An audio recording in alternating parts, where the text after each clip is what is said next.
You suck, Chewy. Welcome to Gail Dixon WWE is my hero. Come on, man. There he goes. Post Review. Let's go, man.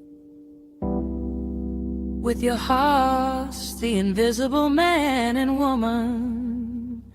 For real, Terrell and CJ Wolfie. Hear these thoughts in Coach FCHW.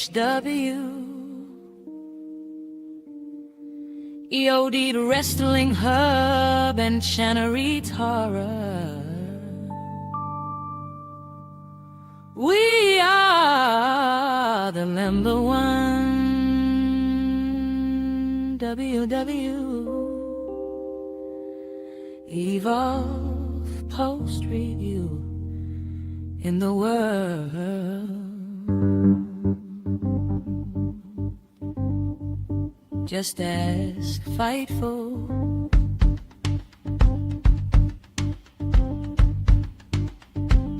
Wrestling.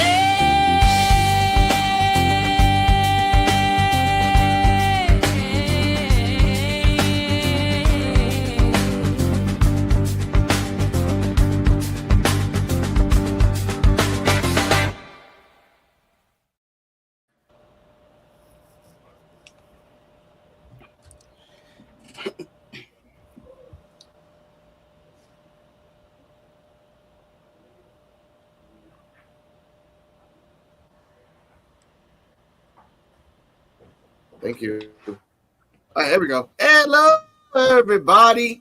I'm not from The Simpsons. Don't sue me. Welcome to WWE Evolve Post Review, episode 6-7. Sorry, oh my God, I actually said it. I didn't want to say that.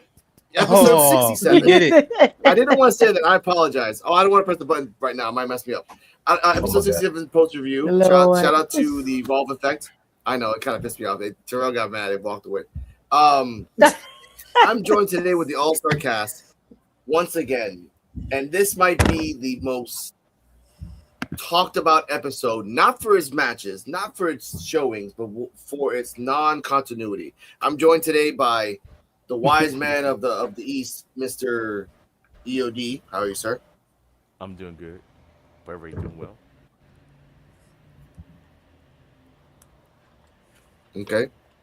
Also joined today, Shauna. How are you, ma'am? I am here, still going through what all happened and figuring it out. Yes. Third husband to the second wife of Anya Roon, Coach FCHW, sir. Dang. Dang. Hello, guys. Coach FCHW. Alex gave me a better introduction than I can give myself, so thank you, Alex. Oh my God. Terrell, CJ, take it away.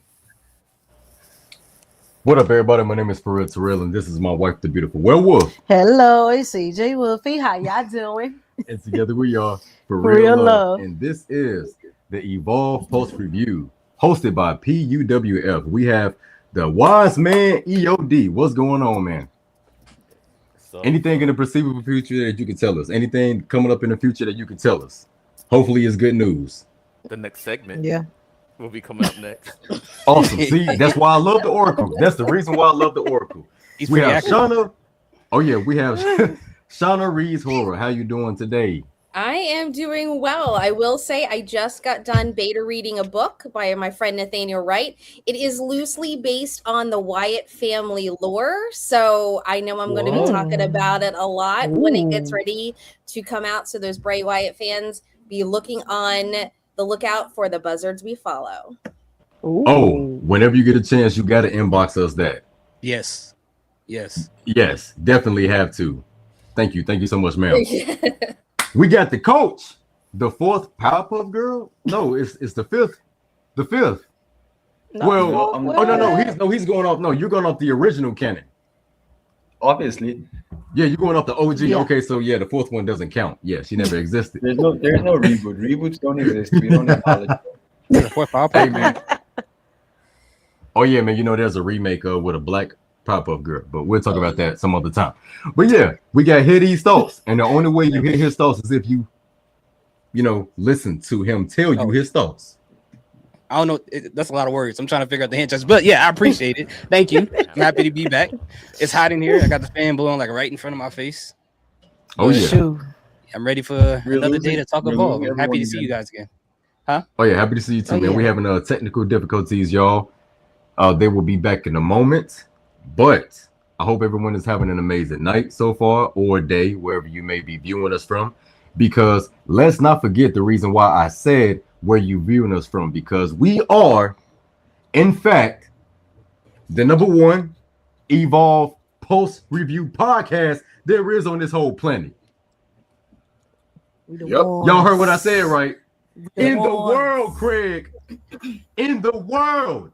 Top 2, not 2. There we go. He's back. Oh my God. I'm like Frankie Lamon. I'm like Frankie Lamon on the balcony. I'm on top of the world. I'm in the world. Oh my God. Frankie Lamon. Oh, and then we now and last but not least, y'all, before the technical difficulties, we have Mr. and Mrs. Invisible. And you can't see them right now because they're literally invisible. So we're here. Yep. Though we are their here, hearts, ladies and gentlemen. But their hearts pump like fire. I said fire. Yeah. I wasn't gonna say nothing else. My mind wasn't gonna go nowhere else. I promise. Pump like fire. Like fire. Oh my God. Wow. What? I said, Ladies and gentlemen, if Oh my God. yeah, I know, ladies and gentlemen, if you want true, honest reactions, watch this whole show and watch CJ's face. You're gonna see magic every single time. Now, ladies and gentlemen, Oh my. this episode starts with the most craziest thing ever and the most silliest thing ever. Kev on stage starts for 1 minute and 38 seconds, talks about that he's happy to be here. He talks about if you're not watching Evolve, you're going to miss the greats, which is true. He says, you know what, I'm feeling a little crazy. I want Layla Diggs to fight Gianna Capri. We got the no DQ match with Braxton and Harlem. Let's go. Ladies and gentlemen, they don't show this, but this episode, that little clip, came out in Unsolved Mysteries because we never saw him again throughout the whole show. So we're looking for him. CJ Whippy Terrell, your thoughts on the Kev on stage promo that he never popped up ever again. So I'm gonna start real quick because it's gonna be short and sweet. I didn't even realize that that's all he did.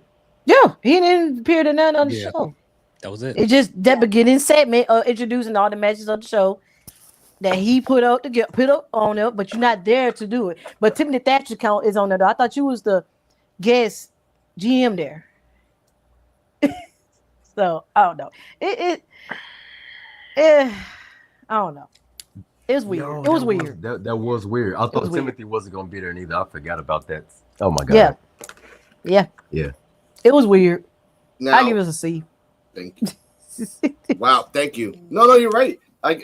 Before we get to hear these thoughts, the reason Gabe Sapolsky followed me, and I'll say this honestly, I crapped on him and said that you had bad time continuity because of this. So, I mean, thank you, Gabe, for following me. But I'm being honest. This is you tell us for weeks. You hear these thoughts? Your thoughts. Yeah. I'm not a big Kevin on stage connoisseur. I like some of his stuff that I see on Instagram, but yeah, this was kind of pointless. Like you said, he wasn't there for the rest of the show. I don't think they explained to him what a GM does in these shows. All he did was the intro, and then he walked away. And he said, "Let's do something crazy. Let's put people together in a match who has a feud." That ain't nothing crazy. That happens all the time. What was crazy about that? I don't know. It was. I get it. They gotta pull, people from other 2B shows to kind of get things going. I get it. I understand it. But at least don't lie to the people. Just say that he's gonna host the beginning of the show, and then say that because he didn't GM at all. Yeah. So. Yeah. Yep. Also had to applaud you too because I'm not big on Kev on stage either. Yeah. He make me chuckle here and there, but I don't watch his content. He does. Yeah. He's only been funny on YouTube when they do the best of foods or the worst places. When he's in an ensemble. Shout out to Doughboy. That's funny, but not. But I mean, not either way. Coach, your thoughts on the match? Your thoughts on the promo and the fact that Big Jaw is better than Kev on stage. I don't know either of the two people really. I don't watch their content much, so it really didn't affect me. Yeah, I know he is, but I don't watch their stuff a whole lot, so I don't. It didn't bother me that he wasn't on the show much, so I didn't even notice it until you guys pointed it out. It didn't really affect me a whole lot, so I'm not too concerned by it. Okay, that's fine. That's fine because he's saving his energy for Anya. Shauna, your thoughts on the promo? I thought the promo was great. It was just kind of the standard thing. I thought we were going to see him more. I even said this earlier, and like I probably mentioned it a couple times. There was a few points that I was like, it would have made sense for him to pop up here and do a thing or say a thing here. It just kind of was like, okay, cool, you're here.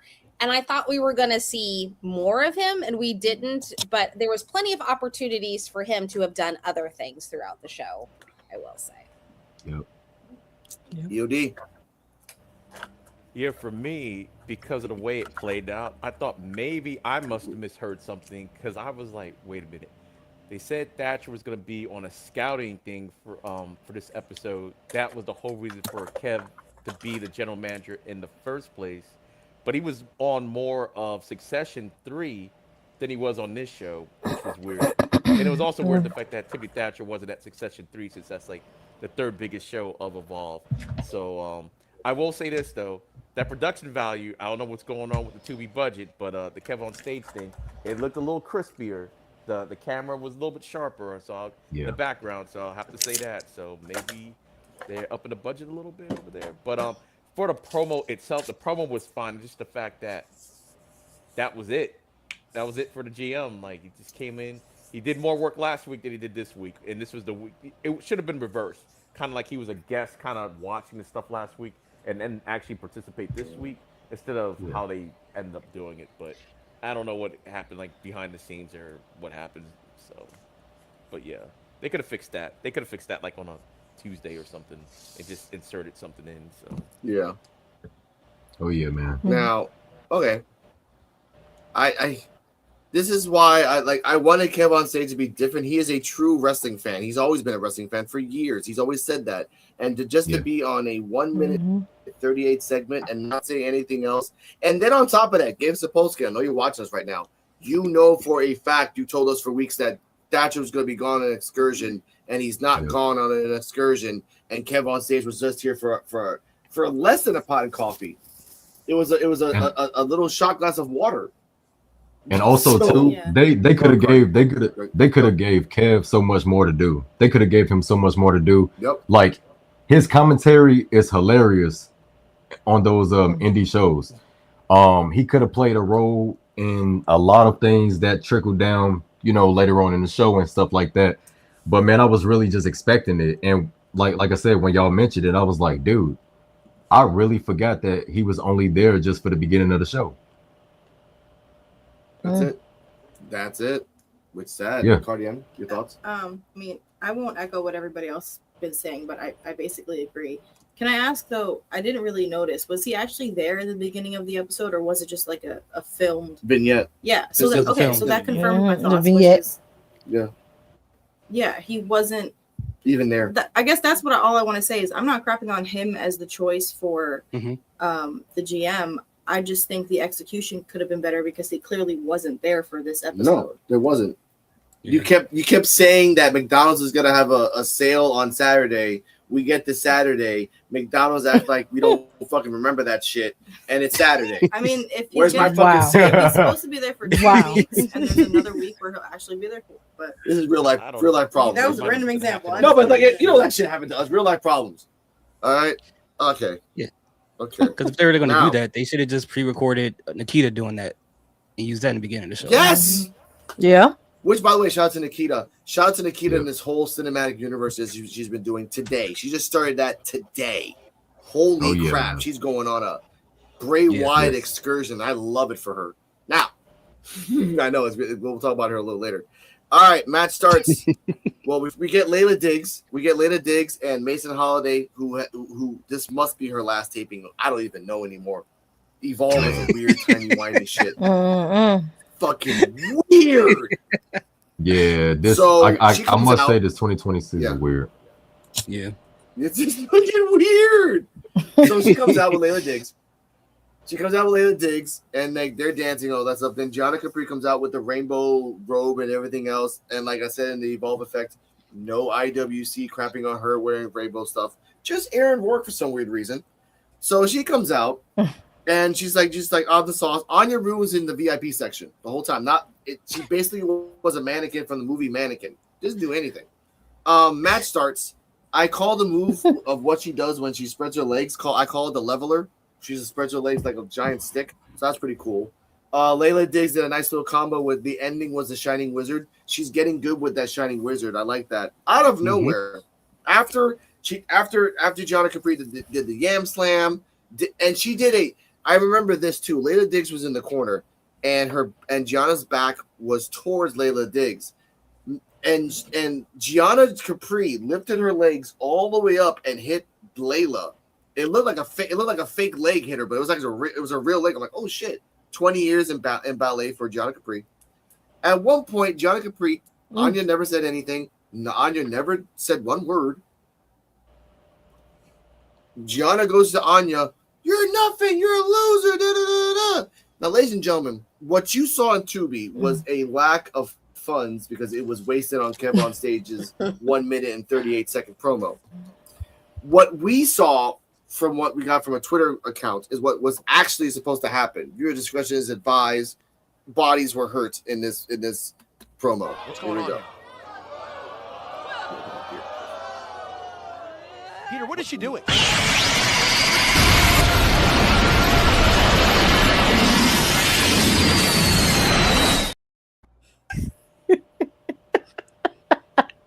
Wow. So I'm gonna give a shout out to the person who made that. Yeah, exactly. Yes. Gianna no sold it. Gianna was jeering like, what the fuck was that? I'm sorry, guys. Turned around, backflip into a Pele kick, and then Miss Layla Diggs goes to the top rope, moonlight to the stars. I like to call it for the 1, 2, 3. Mason celebrates with Layla, and they're at the Titantron at that moment. We're just gonna pause it right there when Mason and Layla were at the Titantron celebrating. TJ Wolfie Terrell, your thoughts on the match, the fact that she did a Kamehameha and Gianna lost.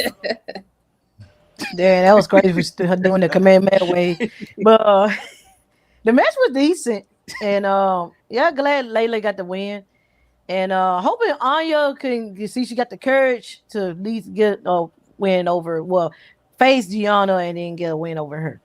So hopefully get this story. They still continue on the storyline between Anya and Gianna. So hopefully they get a match and she get a win over her so she overcome her.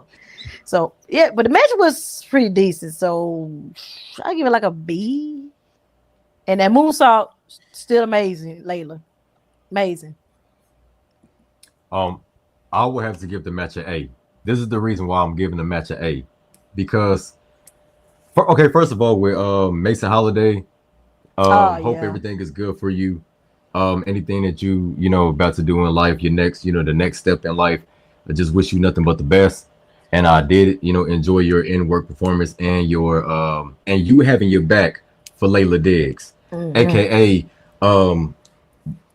Coach's one of his wives. The way she had her back in that match was so awesome. Like, get her, get her. Get her. Like you gotta get her. Like you gotta get her, man. I loved it. I love the chemistry between the two. I'm gonna miss it.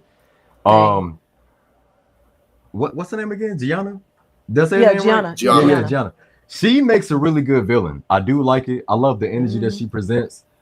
She reminds me of a even more heel, stuck up Ariana Grace. You know what I'm saying? Yeah. But she come off as more like she like it's more of a serious heel.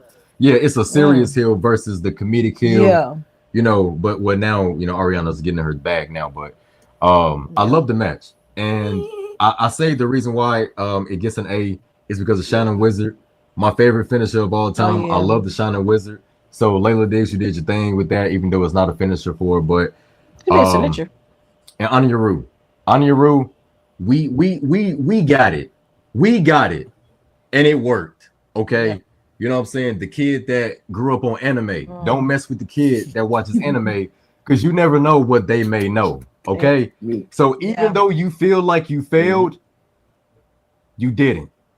Because we knew it. You know what I'm saying? We understood it. And Gianna, she learned that, She caused distraction. A did something. Yeah.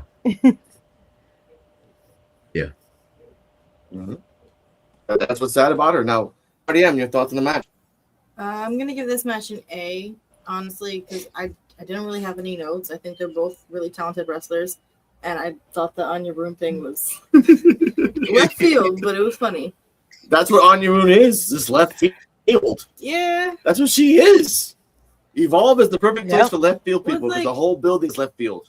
It's perfect for her character too, because she's like, oh, why didn't it work? But it's like it did work. She lost the match. So. Like it didn't affect her, but it distracted her. So 17 coming from that's a super reference. Anyway. Mr. Hear these thoughts, your thoughts on the match. But before that, Mr. Blake Howard has a problem with Gianna Capri. Listen to this clip. Gimmick infringement. Cover, hooks the outside leg. A little bit of gimmick infringement on you, Blake Howard. On me? Yeah. In what way? Well, you know your 2B preview. You did the double point. She does her own preview on social media. I know. That's a discussion for another day. Yeah. But I don't know if I want any part of the sauce box. I don't think you do. Maybe you just let her have it.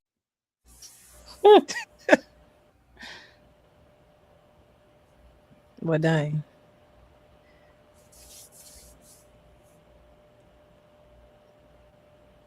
I think you can go now. These thoughts. I don't know if Alex is. Oh, okay. Wait. There we go. Oh! I was waiting for the transition. Yeah, your turn. Sorry, my audio. Sorry. Okay, it's all right.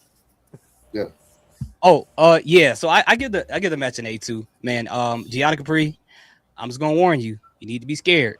Anytime somebody that's in the anime attempts to Kamehameha on you, they want you to die. Okay, I'm just letting you know. And if she figures out how to do a spirit bomb, it's over. Get a couple of senzu beans, it's over. Now, as far as Layla Diggs, I love the Shining Wizard. I love when she does that moonsault. She seems to get higher and higher. I get scared that she's gonna hit those light bulbs at the top of the ceiling because she be up like all the way up there when she does it. And she's up there for a long time.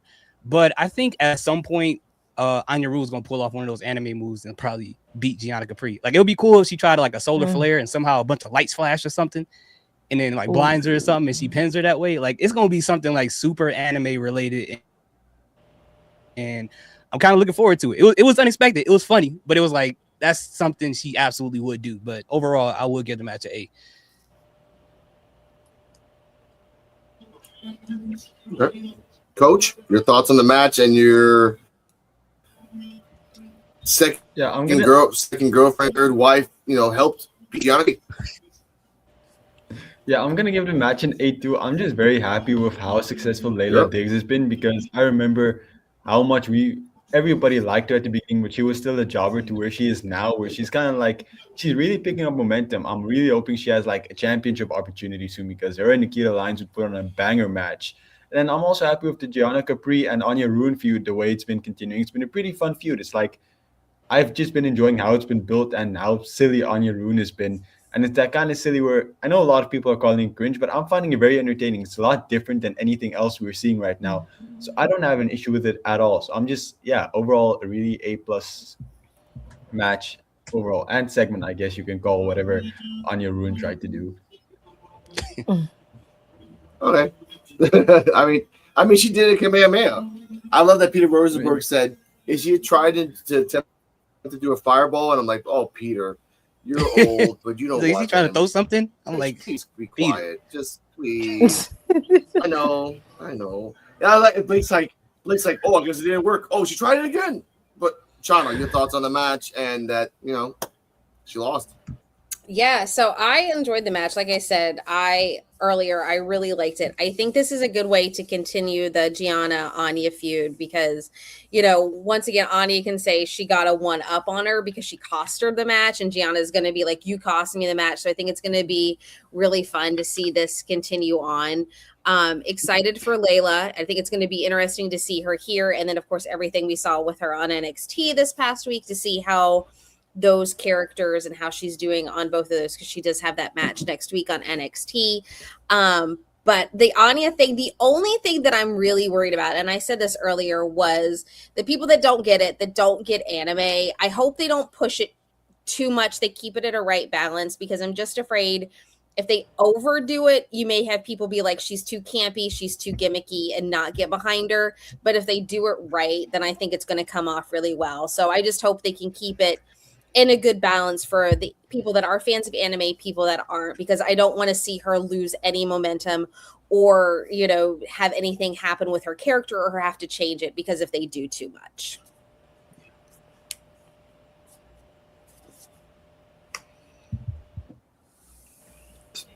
EOD, your thoughts? Yeah, I thought this match was really entertaining. Layla has been doing a great job, and it's like this bittersweet because knowing that Mason Holiday's not going to be around anymore. I don't know. I always liked her, but I'm glad. Hopefully, she's off to bigger and better things. But the match was really really good. Capri, I do like her pre-show, and for some reason, if any of y'all watch Friends, when she does the pre-show, she kind of reminds me of Janice Chandler's ex-girlfriend on the show. A little bit when she was talking the about, sister. She Yeah. kind of sounds like Janice a little bit to me, so I thought that was kind of cool. Oh my god. Yeah. Oh my god. Yeah. So yeah, and Anya Rune when she came out with that move, I'm saying it here. I said on the Evolve Effect first. So I'm saying it here second. We need to have our first ever cinematic match on Evolve. It needs to be these two, so you can actually pull these little special effects. Don't have to be anything big. Just it could be something just as simple as that clip that we saw on Twitter. I actually did repost that because I saw it earlier today. Just something to shoot on an iPhone. Just put some little iMovie graphics on it or something like that. Let her do some of the stuff in the cinematic match because I think that would be kind of cool. Her pulling off some of these moves. Hell, it could even be a dream sequence for all we know. Who knows? But I think we need a payoff for some of this stuff. But it was entertaining. It still worked. She still used it. She still lost the match because she did the move.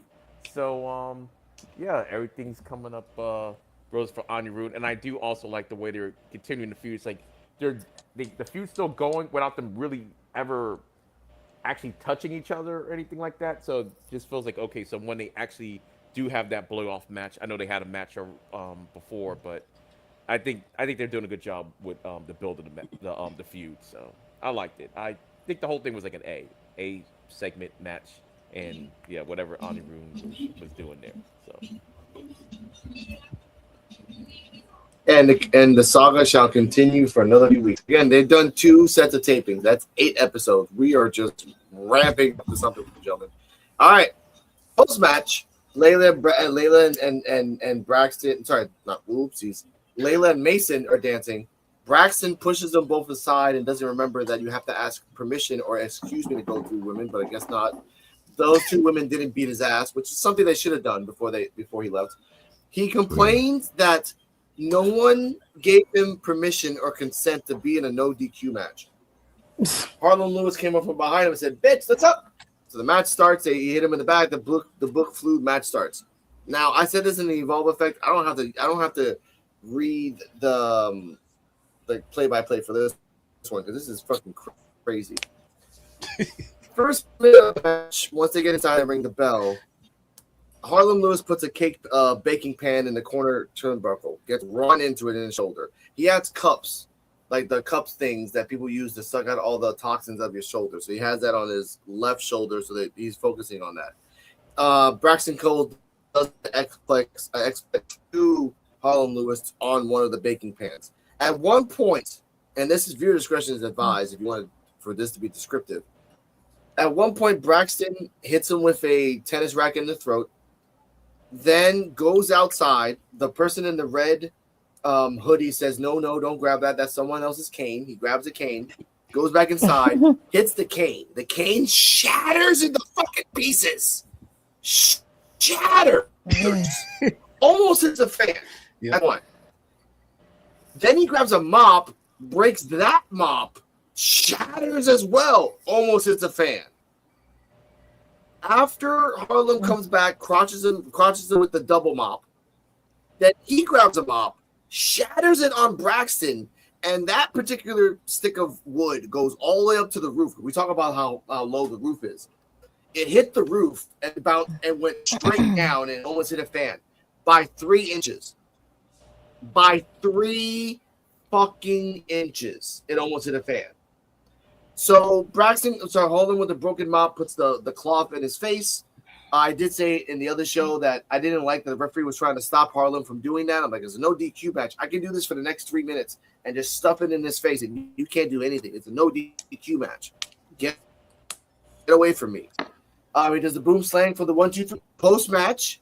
He calls this the Harlem Violence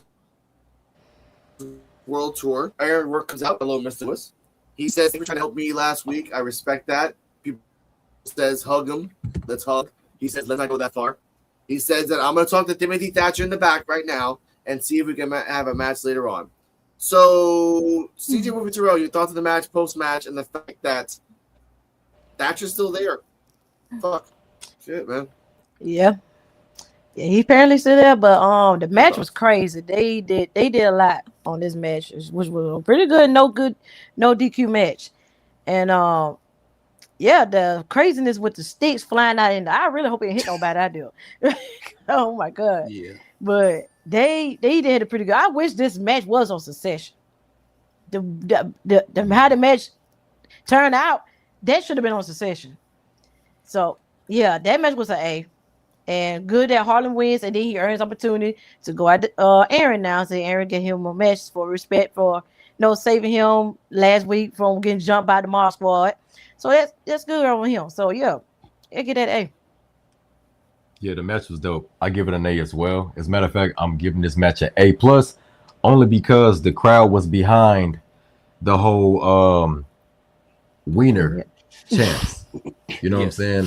Which I did on the last podcast tell people to say Braxton Cole's bunghole, but it's all good. You know what I'm saying? Yeah, man, they was totally behind Harlem Lewis.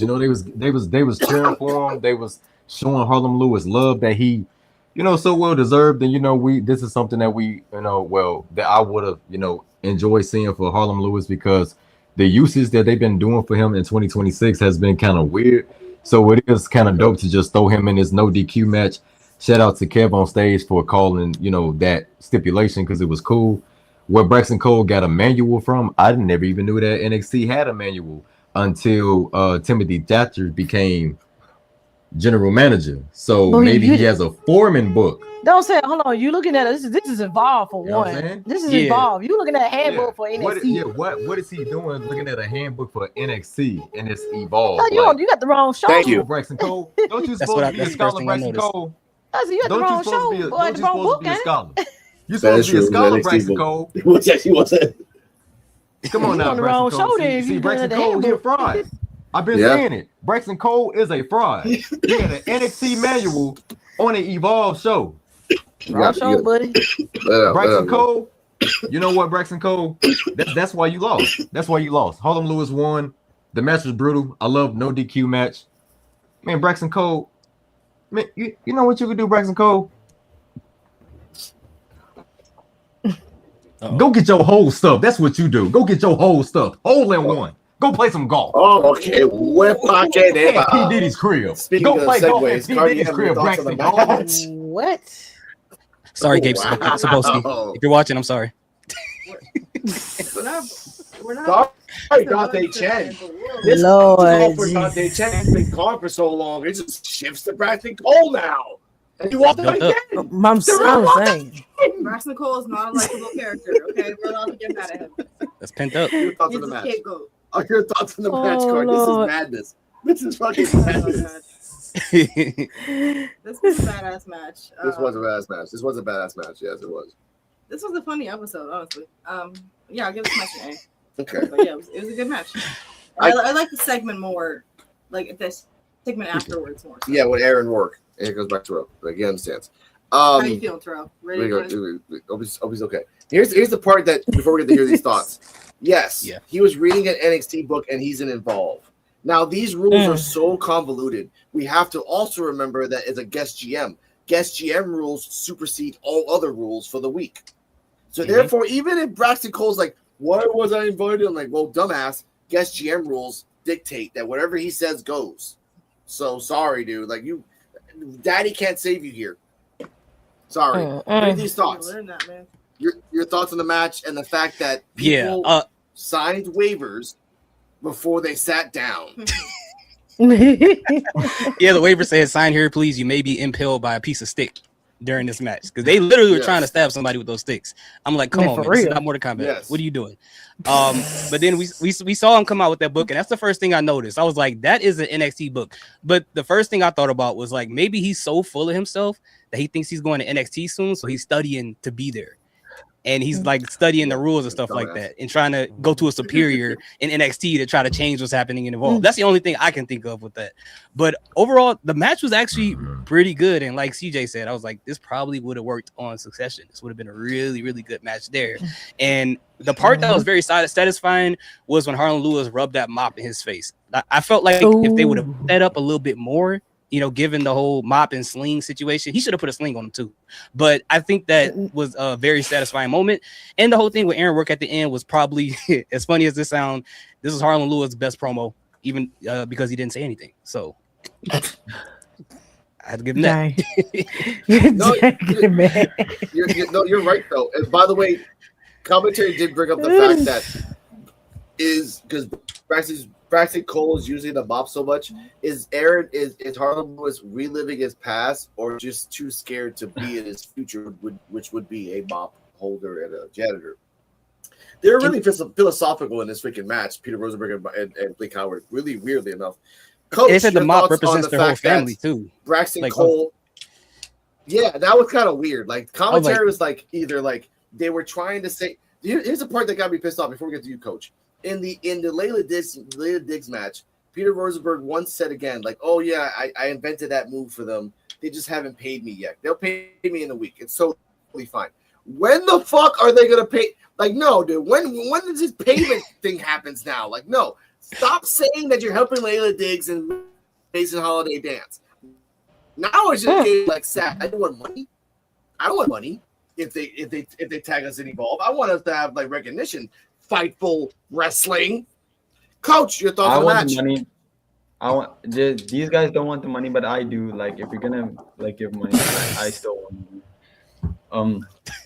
But yeah, I'm gonna give it an S simply because it's finally over, man. This has been going on for way too long. The match itself was really good. No discredit to the match. It's just going to another level because we don't have to see Braxton Cole and Harlan Lewis anymore. It's really been going on for too long. But hey, the match was good. I was really happy with both guys. Just gonna say to Harlan Lewis, don't get too excited, man. Your match is not gonna happen. It's never happened before. The championship match, somehow it's not gonna happen. Like, you're not gonna get that. Max Abrams or someone is gonna attack you, or something bad's gonna happen. But if I were you, I would just like sit back. I wouldn't even go after that. Like, not gonna happen. We know your history. But yeah, the match itself was fine. Loved all the stuff with the mop. It was, for some reason, I found that really funny. But yeah, I'm going to give it an S. The longest reigning #1 contender of all time, huh? Yeah. Now, here's the thing, though. We'll talk about that theory in a second. We'll talk about that theory because someone else might be coming in a few days or weeks, depending. Shout out to the match. Mop, overpowered. Yeah, so the one thing with the match that I was like, the start of this match was the perfect spot for Kevin on stage to do some GM stuff. He could have come out at the beginning when he's like, I'm not going to be here. Could have been like, it's the rules. This is why it should have been a shout out for Harlem to like declare he wanted this match instead of being asking. There was a huge opportunity at the beginning of this for Kevin on stage to be like, hey, I'm the GM. I set the match. It's going forward. Could have been there at the beginning at some point. Missed opportunity. I did like how it kind of began in chaos. I thought it was great. Everything going everywhere was great. The one thing I did notice that it was really interesting is when Aaron came into the ring, shook Harlem's hand, and Harlem did not want to let go. Like, Harlem was like, I am not letting go. So I think it's going to be really interesting to see how that dynamic between the two of them plays out. And also, why was he going to Thatcher? Thatcher was not supposed to be there. That is something that Kev on stage, once again, if he was the GM this week, could have said, okay, fine, Harlem, you won. Here, you know, I gave you this match. You got this match. Here's your championship title. So once again, missed opportunity. But I thought the match was really good. I'm glad it's over with. We can move on from Harlan and Braxton. But that's my thoughts. I enjoyed it. I'll give it an A because it was just a really fun match. Those non-DQ matches can sometimes just be like, what the heck are they pulling out? And what are we using now? And it always makes me chuckle.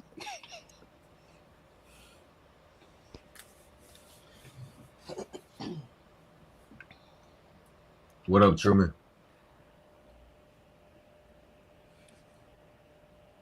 Was the weapons they had, was that like high school themed? Because all that stuff was like things you could find in high school. Or like college or something. I don't know. I'm just wondering if with like Tubi budget, they just had to grab whatever they could find. Oh, props from like other shows? Yeah. Yeah, they were all things you can find in a college. Yeah, they were all things you can find in a college and or places where his daddy worked. Because he did say in commentary, like he supplies the things that his daddy works in. I'm like, oh, okay, that's just being more of it. Yeah, you know when Braxton Cole say daddy, what he's saying daddy, like, you know, daddy, his baby daddy, you know, Ari Emanuel. Baby daddy. Oh my god. Okay. Yup. Oh my god. Okay. Now, P.O.D., please say your thoughts. His sugar daddy. Lord. I thought the match was pretty good. I did like the way it started out, like basically, as one match is ending, he just kind of just walks out, just as rude as he could be, just go right by Layla Diggs and Mason Holiday with the book. And I kind of think it like hear these thoughts think. Yeah, it was an NXT manual, but I mean, he's supposed to be a scholar, so why would you be kind of looking at something on your level? You should always look at the next level. And maybe NXT rules supersedes Evolve rules. I mean, and it's wrestling. I'm like, WWE rules, I'm like, they don't really change them that much per brand anyway. So it's like, I get it. So that was cool. But I like the fact that it didn't even give you too much time to even ponder it, because as soon as he said it, it's like, no one really ever consents to a non. And then all of a sudden he gets attacked by Harlem Lewis. So I'm like, it just ended that whole process right then and there. So I like how they started off the match. But yeah, there was, I don't know, their prop department, they got to do something, because either they were hitting each other hard as hell, because these was like some one hit things, and things were shattering into the crowd. Once it's like kind of, but like almost every weapon they had was like shattering everywhere. I did like the spot with the cane, and especially when Braxton started walking with the cane. And for full disclosure, I actually do have to use a cane, so I found it funny. So don't come at me and everybody. So yes, I have to use a cane myself, and I thought it was hilarious. Yeah. So it was the match. I'm glad this doesn't need to be a Braun Breaker Seth Rollins situation. I think the feud is over. I think Braxton Cole did what he had to do. Harlem did what he had to do. I like Harlem's new look. Hopefully this is his new look, because I don't know. I kind of like it better. And ironically, I laughed at first when they said this was like his best promo. But I always said that Harlem Lewis promos sound better when he just says them instead of like kind of have to read it off of something. So I agree with that. Edward come at the end, and I like the whole how he interacts with the crowd. The crowd was really into the match. They were heckling Cole, chanting for Edward, talking about like hug it out, and he was like, "No, let's not get crazy." Even though he was showing them respect, and I do like the fact that Harlem did come to his defense, but I thought it was more like, "Okay, I want to beat you for the title, so okay, I'm not gonna let these guys like just jump you for like no reason" type of situation. So I like that. So it's like maybe a little respect, but he wants that belt, and hopefully he can get that one-on-one match with him. But like his coach says, that man was the #1 contender forever, for no reason. Like, what, 3 people leapfrogged him while he was the active #1 contender for the belt for the one-on-one match. So that's crazy. It's not like he lost his #1 contendership. He was still #1 contender with 3 other people getting a shot before him. That was crazy. But hopefully he gets it. But it was a really good match. It was a fun match. Now Braxton Cole can go on to his next feud while we have Aaron and Harlem Lewis potentially. Maybe that might be his next challenger. So I do get why he said he got to axe stature. You know, why axing him today when he's not supposed? But that's a whole nother story. Maybe rain delay.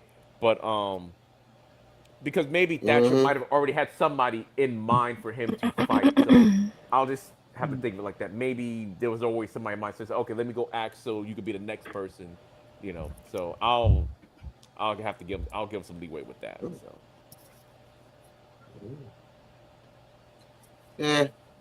Such is life, and I'm happy for Harlem Lewis. What my thought was that Coach brought it up. Here's the part that Coach is not gonna like. and I said this. I gave you so many shout outs on the Evolve effect. It's quite amazing. We know that Thea Hale is coming to Evolve. What if, when they finally have the one-on-one match, Harlem Lewis versus Aaron Rourke? Because again, I don't think the Mob Squad is going to get involved in that. They have 1.0 to deal with at the moment, even though they washed them. Theoretically, let's say Harlem Lewis has a fight with Aaron Rourke. They have a match. It's going equal because they've had the match before, and they can go equal back and forth. It's basically just who can one up somebody that could win. Thea Hale comes in, slides in, interferes. Harlem Lewis wins. That is something that would piss off Harlem because he doesn't want to do it that way. He's a baby, like an honorable, like a samurai baby face. So what happens when your girlfriend helps you win and you don't like it? That could be a possibility as well. Because there's no way Harlem can win. We all are saying it. I hate to say it, but we all are saying it. He's never going to win the title. It's kind of sad, but it's kind of funny at the same time. He's going to keep on going after it, going after it, going after it. He's never going to fucking win. I'm sad about it. So make it a way that he never truly won it, but only by interference. The JC Jane objective. Well, I think now he's probably not going to win only because he's more of a he's on main event like a lot, and they always he's an NXT guy, so they just haven't seemed like we pulled the trigger on the NXT. That's the reason why I don't think he's ultimately not going to win it, because he's probably not. He might not be there long enough to have an actual reign if he wants to win. That's all. The counter that it is funny about the you said it yourself. He is on main events and NXT dark matches, not NXT the show. That's the difference. Like, they use him enough for dark matches and main event, but let's get real. Carmen Petrovic was on dark matches and on main event as well, and she's on AAA. But in NXT she loses, which I said that too. Undertaker, you need to call Shawn Michaels and put him in his place. My crew wins everywhere. They don't lose in NXT. That's what I want to say. That I'll say that. The same thing. Layla Diggs been on NXT for. You know who's not scared to kind of at the same time? So. Yeah, but they didn't value her. And guess what? They only called her because she did one of the greatest moonsaults in the last while. Like, that's why I feel like Layla Diggs, like, she was not really ready to go to NXT. She was thrusted up there because she's like, you know what? Because guess what? If you were ready, you wouldn't be in a faction with Natty and Nikita and Carmen. You would be by yourself. You would set your own path. You don't need evolution. Randy Orton. I don't hate the Natty faction himself. Exactly. Yeah. I think it's a pretty fun faction. I think we need like a big women's coach. Let's be real, coach. I like the faction. I actually like the faction too. We do. But yeah, man. I think it doesn't make sense. It doesn't make sense in the storyline of wrestling. Yeah, I'll say that. I don't think the faction makes a whole lot of sense the way it was set up. But I do like the fact that we have a faction. It's a bunch of people that I didn't think would be in a faction together. Like, I can see it working. Like, I don't think it was set up correctly, but I don't hate it. Yeah. We just didn't see how it happened, so that's what makes it confusing. You know what I'm saying? Retribution. Yeah. They had a reason why they got together, you know? Dark State. The Seals. But they had a reason why they got together. Yes. You know, the natty, what do you call it? The natty pack. I don't know what they call it. The natty pack. The natty pack. The natty pack. Natty pack. You get it? The wolf pack? The natty pack. Yeah. Natty dolls. The dungeon dolls. The dungeon pack. The dungeon pack. Braxton Cole Packers. Mm-hmm. You know? What? Oh, okay, all right. What, Braxton Cole, he disrespected Layla Diggs. He's a pro one. Yeah. He got to get packed out now. He got to get packed out now. Pushed her out the way. He got to get packed out. Yeah. Or. And by the way, when he dropped that book, it was blank. I don't know if anybody noticed that. It was blank. No, it had words in it. It had words in it. But here's the fun part.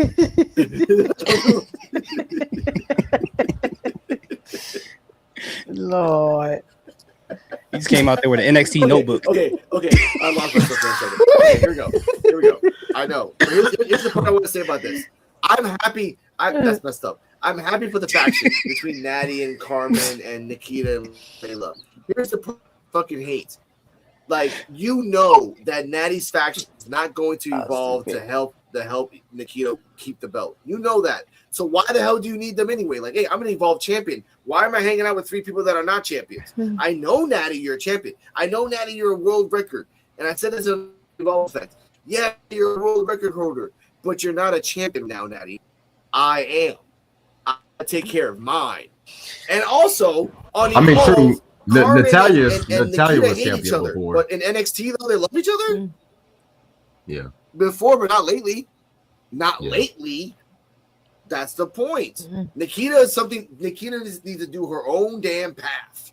If you're doing all the cinematic stuff on Instagram, that means you're doing like you want to throw away everything that you made and become this new timeline version, as you call yourself. Do it. Yeah. But hanging out with Carmen, gold-blooded, I lied and almost got Kelly Armstrong in jail because you lied about the fucking sword thing. Nah, bitch. I'm not gonna forget that. You a liar, Carmen Petrovic. Yeah, man. I agree with you too. I feel like Nikita Lyons really needs to be a solo act. After everything she endured, real life and kayfabe, she needs to be by herself. And it is kind of weird to see Carmen and Nikita in the same faction. What it is. That's what it is. When now all of a sudden, now y'all want to be around Nikita. Oh, now y'all want to hang out with Nikita. Now y'all want to be her friend. Yep. The pregnant girl. That's the thing that me and Chelsea was talking about a couple of months ago. The pregnant girl thing. When a woman get pregnant, everybody her friend now. Damn. Everybody know who she is now. Yeah, you talking about everybody coming to the baby shower.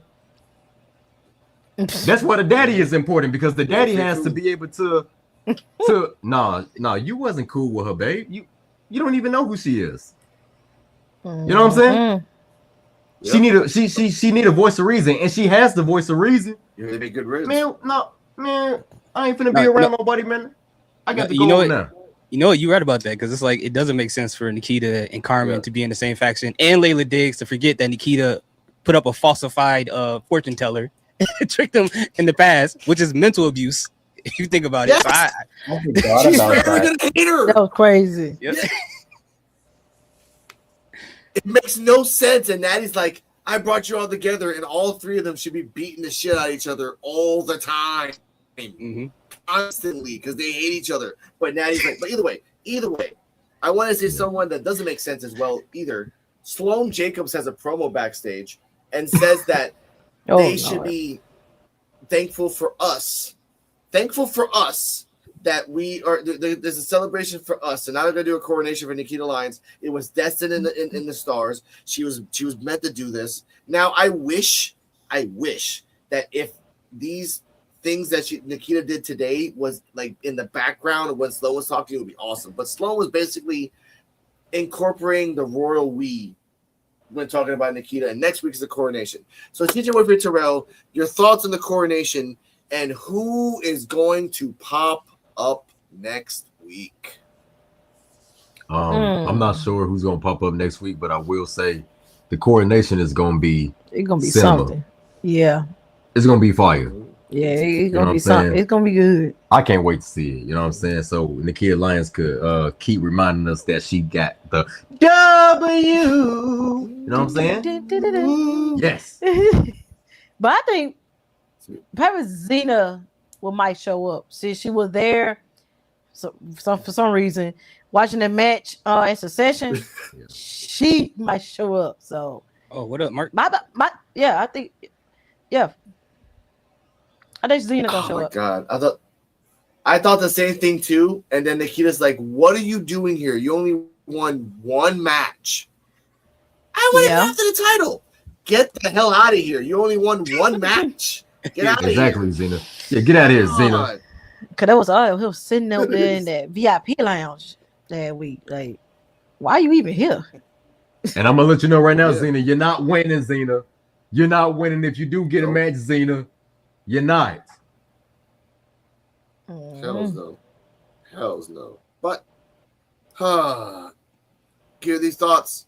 Coronation. Yes, I'm personally, I felt like I wish that the coronation was happening this week, as opposed to like, I mean, I think we could have moved something out the way to have the coronation happen, especially off the heels of Succession 3, your biggest show in Evolve, and you got a new women's champion. It kind of felt like they could have like used some of that momentum and went into the show, but I'm fine with it happening next week. But I'm just thinking about the people who haven't watched Nikita in a while, and they're like, oh, I've been talking bad about her. She's champion now. Let me see what she's doing. And this would have been a perfect opportunity for them to see something. But I have no problems with it happening next week. Now, Sloane Jacobs, she wrong for trying to hit that Nikita falsetto. She knows she's wrong for that. Nikita gonna get on her about that. She got to stop doing that, man. But as far as her saying that we won it and this is how things happen, obviously in her mind, she thinks she's half a champion when she isn't. And it's going to be interesting to see how that turns out. Coach, your 4th ex-wife and your 5th best friend's coronation next week. Dang, bro. You're marrying me to people that I haven't even married, but okay, I'm not gonna say no to that. And that's why I keep adding them, Coach, because you never say no to that. That's your catchphrase. I'm not saying no to that. That's a lot of alimony.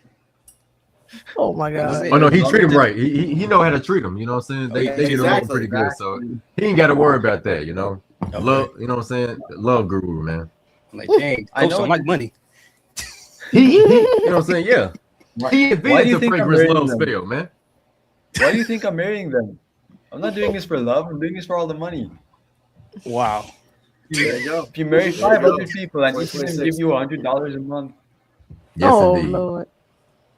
All right. Oh, speaking of money, y'all. Speaking of money, this part of the show is brought to you all by Dr. Squatch. Fellas, clean that crotch. Jesus. Clean that crotch, fellas. With Dr. Squatch. All right, the Lord. Oh my, I love this. All right, Coach, continue. What are your thoughts on this coronation? Who's popping up next week? Not Nikki Blackheart. We know that. So think about. It's probably not going to happen, but I would like it if the unknown debuted. I think that's like a wild card that like you expect. We said that too. Be cool. Either way, I don't think it's going to go well for Nikita Lyons. It's going to be entertaining, but it's definitely not going to be as successful as Kendall Gray's coronation was. Not with the cake. Yeah, that was funny. Like when it came out and said, like, my stomach hurts because I ate too much cake. So I respect that. All right, Shauna, your thoughts on the coronation? Well, I know the coronation, it's a celebration in the ring, which equals shenanigans. I think it's written in the clause that if you're going to do one of these, there has to be shenanigans. So it's going to be really interesting. I think we'll get whoever is going to be Nikita's next, has their sights set on the title next for Nikita there. And I don't think Nikita's going to take too kindly to Sloane saying we won. It's her title.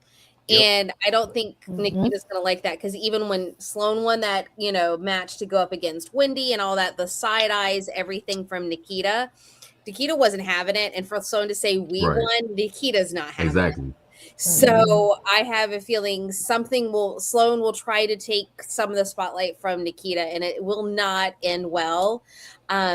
But yeah, I think we'll get shenanigans from that, or we'll get whoever's going to come out and challenge Nikita. And it could be something like we've seen on NXT, where like the whole women's locker room comes out.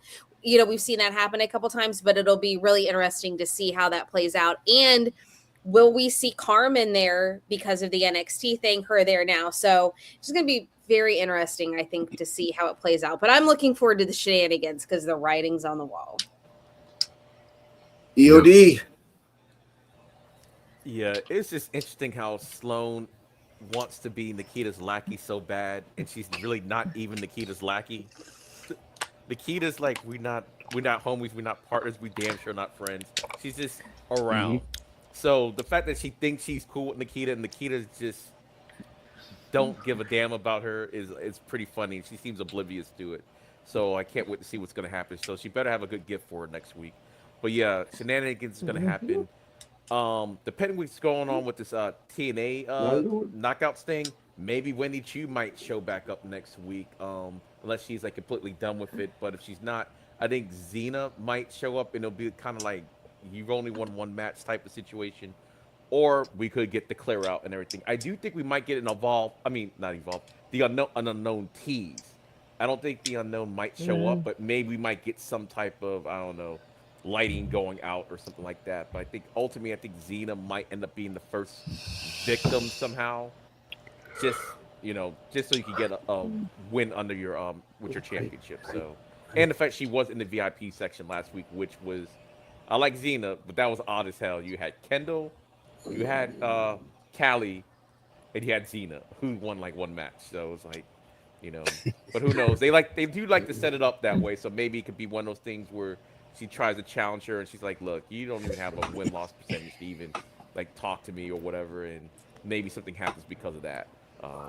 But yeah, I do want flowers though. I need them to go into Nikita's gimmick though. I want some flowery stuff in there, like foresty. Or some crystals. Yeah, I think she needs some crystals too. Yeah. Decorate the ring a little bit like that. So a whole bunch of cats. Yeah, that'd be kind of crazy. And raccoons. She does like raccoons as well. They don't got kind of crazy in this world. Shiloh can bring the raccoons. Yeah. Shiloh, like they're both in the same place. Yeah. From Home Depot. Real plants? Okay, yeah, that's true. They don't have the budget for that. They don't really have the budget for a lot, so you gotta get what you can get.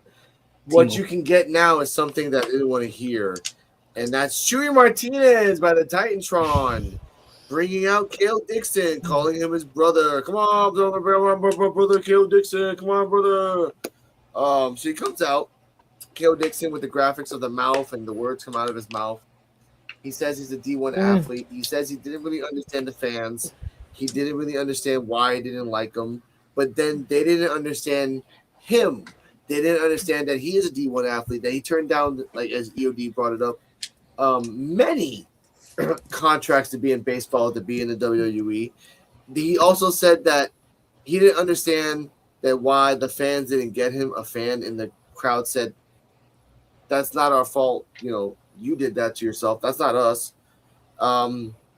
As he's saying this, and I want to say this legitimately, it was the funniest parts of the whole show. One of them, there's a little girl in like a rainbow, like rain jacket, something like that, rain jumper. And he's like, she's saying, boo, boo, like boo to you, Kale Dixon. And then Kale Dixon kind of flubs a little bit when he talks about baseball. He does flub a little bit. Then they go back to the little girl who has a fist in her hand, and she can't give the middle finger because again they will blur it. And but she points to where the middle finger is, and then I was thinking to myself, "Where's your mother? You're badass. You're the new Izzy. But like, where's your mom?" But then like, I love that Chewy Martinez takes the thing away. Which, ladies and gentlemen, Chewy Martinez, thank you for liking my post on Twitter. I respect you for that.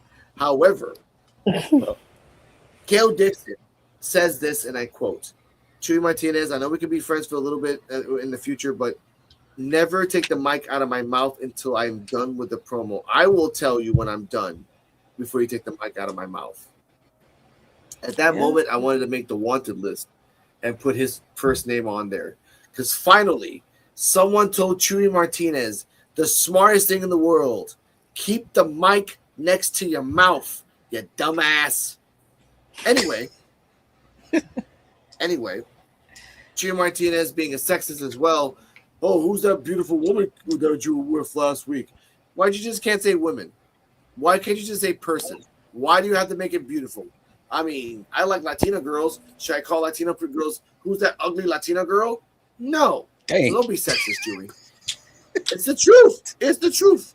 Mean Gene never said that. Mean Gene was never sexist. You know why? Because he was smart. Chewy is not the opposite of smart. Well, actually, kind of is the opposite of smart. Either way. Then the woman comes out, Kaylee Quinn. Oh, I'm going to bring something new to Evolve. No one's going to ever see it coming. And then at that point, Cutler James comes out of the darkness with the Darkstake music, just kind of like they teleported him there. He passes by Kale Dixon, thus proving all that promo was for shit because you a bitch. And we're going to stop it right there. So, TJ Wolfie Terrell, your thoughts on the promo and the fact that Cutler James treated him like a pimp passing by through the wall? Get out my damn way. Yeah. Yeah, that promo was something. And man, that black dude with that pinkish reddish hoodie that camera cut to him, he was Yeah. like that uncle like nephew, like what we do to you? Like that, Yeah. that was funny to me. And then that little girl sit there pointing their finger. That was clever, by the way. But it was something, yeah, that good that he got on Chewy for that, because Chewy be doing that a lot with some of the people when he be interviewing. And good on him KO to put that on Chewy, because yeah, you can't take the microphone off their mouth till they get done. You gotta get their time. So give their time to talk. Yeah. You take the microphone That's from them, like you gotta make sure to get their time first. So good on KO for that. But yeah, the girl, it's just see what she got going on. So hope she start getting in the ring soon. So yeah, so hoping to see something from her, and god dang color. That's all I gotta say. God dang color. Yeah, it was dope. Yeah. I love KO, man. You know what, KO? I love you, man. I love you, KO. Thank you, KO. Thank you, KO, for showing that piece of crap what it means to really feel like a piece of crap, because I seen it all over his face. I seen his little sissy mannerisms that he was showing. Oh, Lord. His feelings was hurt. Yeah, Chewy, because you needed to hear it, and you needed to hear it from a superstar. Your feelings was hurt. You was in your feelings, and you didn't want to really hear what he had to say after that. Now, did you? He sure looked funny too when he said Chewy a little man. Chewy is. Yeah, he tell you the truth though. Man, Chewy is 5 of them. I'm trying to keep my words clean, but he's 5 of them. You know what I'm saying? Yeah. B, I, and you know the rest of it. He's 5 of them for every single letter. You know what I'm saying? He's an itch. He's an itch that you just can't scratch. And when you scratch it, dang, why is that itch still there? Oh, wait. That's Chewy. Yep. I don't like Chewy. Chewy is a piece of gum. No one likes him. Chewy, you a piece of gum that when you put it in your mouth, the flavor going already. Because you ain't got no flavor. Oh, You's a yeah. sucker. He them zebra stripe gums. Remember those? Yeah, Yeah, shitty ass gums that didn't last for nothing. But yeah, but other than that, but other than that, thank you, Kel. One chew. Thank you, Kel, for letting that dude know what he was. Yeah, Chewy, you got to put in your place, and you just got to learn for next time. Hold the mic up to people correctly. You know what I'm saying? Become a better interviewer. You know what I'm saying? Like, get some practice in. You know what I'm saying? Go to professional interviewers. Heck, Peter Rosenberg can show you how to be a better interviewer. Yeah. Come on, man. We good. But yeah, the mystery lady, not beautiful lady. The mystery lady came out. She said her 2 cents, and then Color James came out, or Color James came out, and it was dope. He owned the room. But yeah, shout out to Kel Dixon, man. You did your thing. Oh, but that was funny with the dude with the red hoodie. That was funny. The dude with the red hoodie, his feelings was hurt. He was like, "You feel this way now? Now you feel this way?" Exactly. That man was upset. He was upset, man. And that little girl was the MVP. Both of them were the MVP of that whole right side of the ring. Like, I loved it. Yep. Like, just giving him the middle finger, but can't give him the middle finger. But like, no, I genuinely am underage, but I'm giving you the fuck you side. Like, that's chef's kiss. That's real 80s heat. I look Brooke Shields can have that. Yes. Yeah, and he got booed like bad. Yep. He got booed terribly. He did. I loved it. Mm-hmm. Boy, just wait till LA Knight leaves WWE. Ooh. Yep. Just saying. But either way, I understand that. Now, Cardi, your thoughts on the Kel Dixon promo and just some bullshit. I'll be honest, I was trying to think of something clever to say for this, but all that I will say is you were wrong, coach.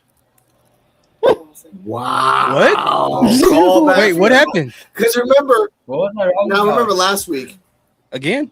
No, because he did say last week. I thought it got released. Kel Dixon is not horny for Cardi M. That's what you said. Your words. We got it on video. Yes.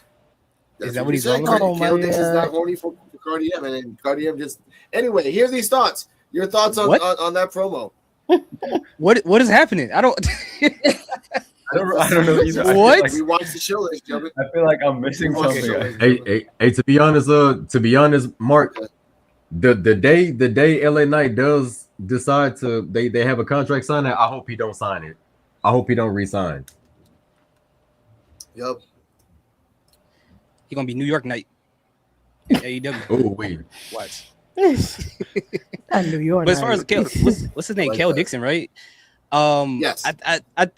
Okay. So first and foremost, shout out to the fatherless. He's a content creator. He's always on. He has like the cowboy hat and the glasses and the beard. He shows up like all the time on Evolve, going crazy in the crowd too. So shout out to him. But the Kel Dixon promo was cool. I love the fact of the little girl, the guy in the red hoodie going crazy. I like the promo, but when it comes to wrestlers, at least for me, when they talk about their sports acumens, it don't really hit for me as I think they think it hits in their head. Like every time I hear someone talk about their college or whatever, it's almost like Al Bundy talking about Polk High, like what they used to do in the past. Like, in third grade, I was a dodgeball champion in third and fourth period at middle school. Like I personally do not care. I care about what you're going to do here, and I'm going to be very interested to see what he can do. And the two of them kind of gives me, not from dancing, like a Fandango Summer Rae type of vibe with them two. You know, you got the guy with the glittery shirt, and you got the blonde girl next to him. So I don't know if that's what they're going for. So I want to see what they're going to do with it. But like you said, Cutler came out there, hey, you know what? Your promo does not matter right now. I got a match to have. So, and Chewy, please stop irritating my my podcast mates. Leave them alone. Okay, we don't need this type of negativity. No, it's fine. It's fine. Like I said, he liked my post. I told him right to his face on the Twitter post, like, hey, you know, he called you out for not holding the mic up right. He liked it. I don't know why, but I will say this. To give you a reference, it's been compared. I've seen the comparison as well. Imagine Kel Dixon as Jeff Jarrett, and imagine Kaylee Quinn as Tori Wilson. So that's what that is. Like, imagine just a guy trying to be a dick. Like, he's being a dick. Yeah. He's, instead of being a country guy, he's a baseball guy. So that's what I mean. Like, you know, that's what I mean. Now, Coach FCHW, FC means full custody. Now, what's your thoughts on the Kel What? What are your thoughts on the Kel Dixon promo? Full custody.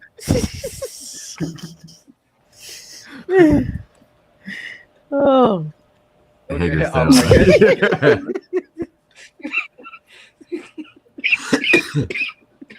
Lord, if I kill, but the kill he thought so. I try to get it. I know.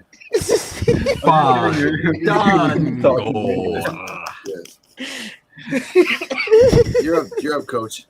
Kel Dixon promo. I'm just giving. Everyone's gone. I'm sorry for that, but that's just how it is. I was watching you play the game. I was watching you play the game, baby. Oh. I just had to get a closer look. Oh my God.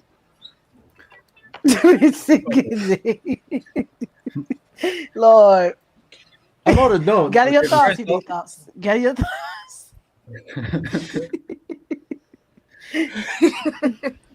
Gather your thoughts. Okay, I'm sorry. Let it out. Come on, Coach.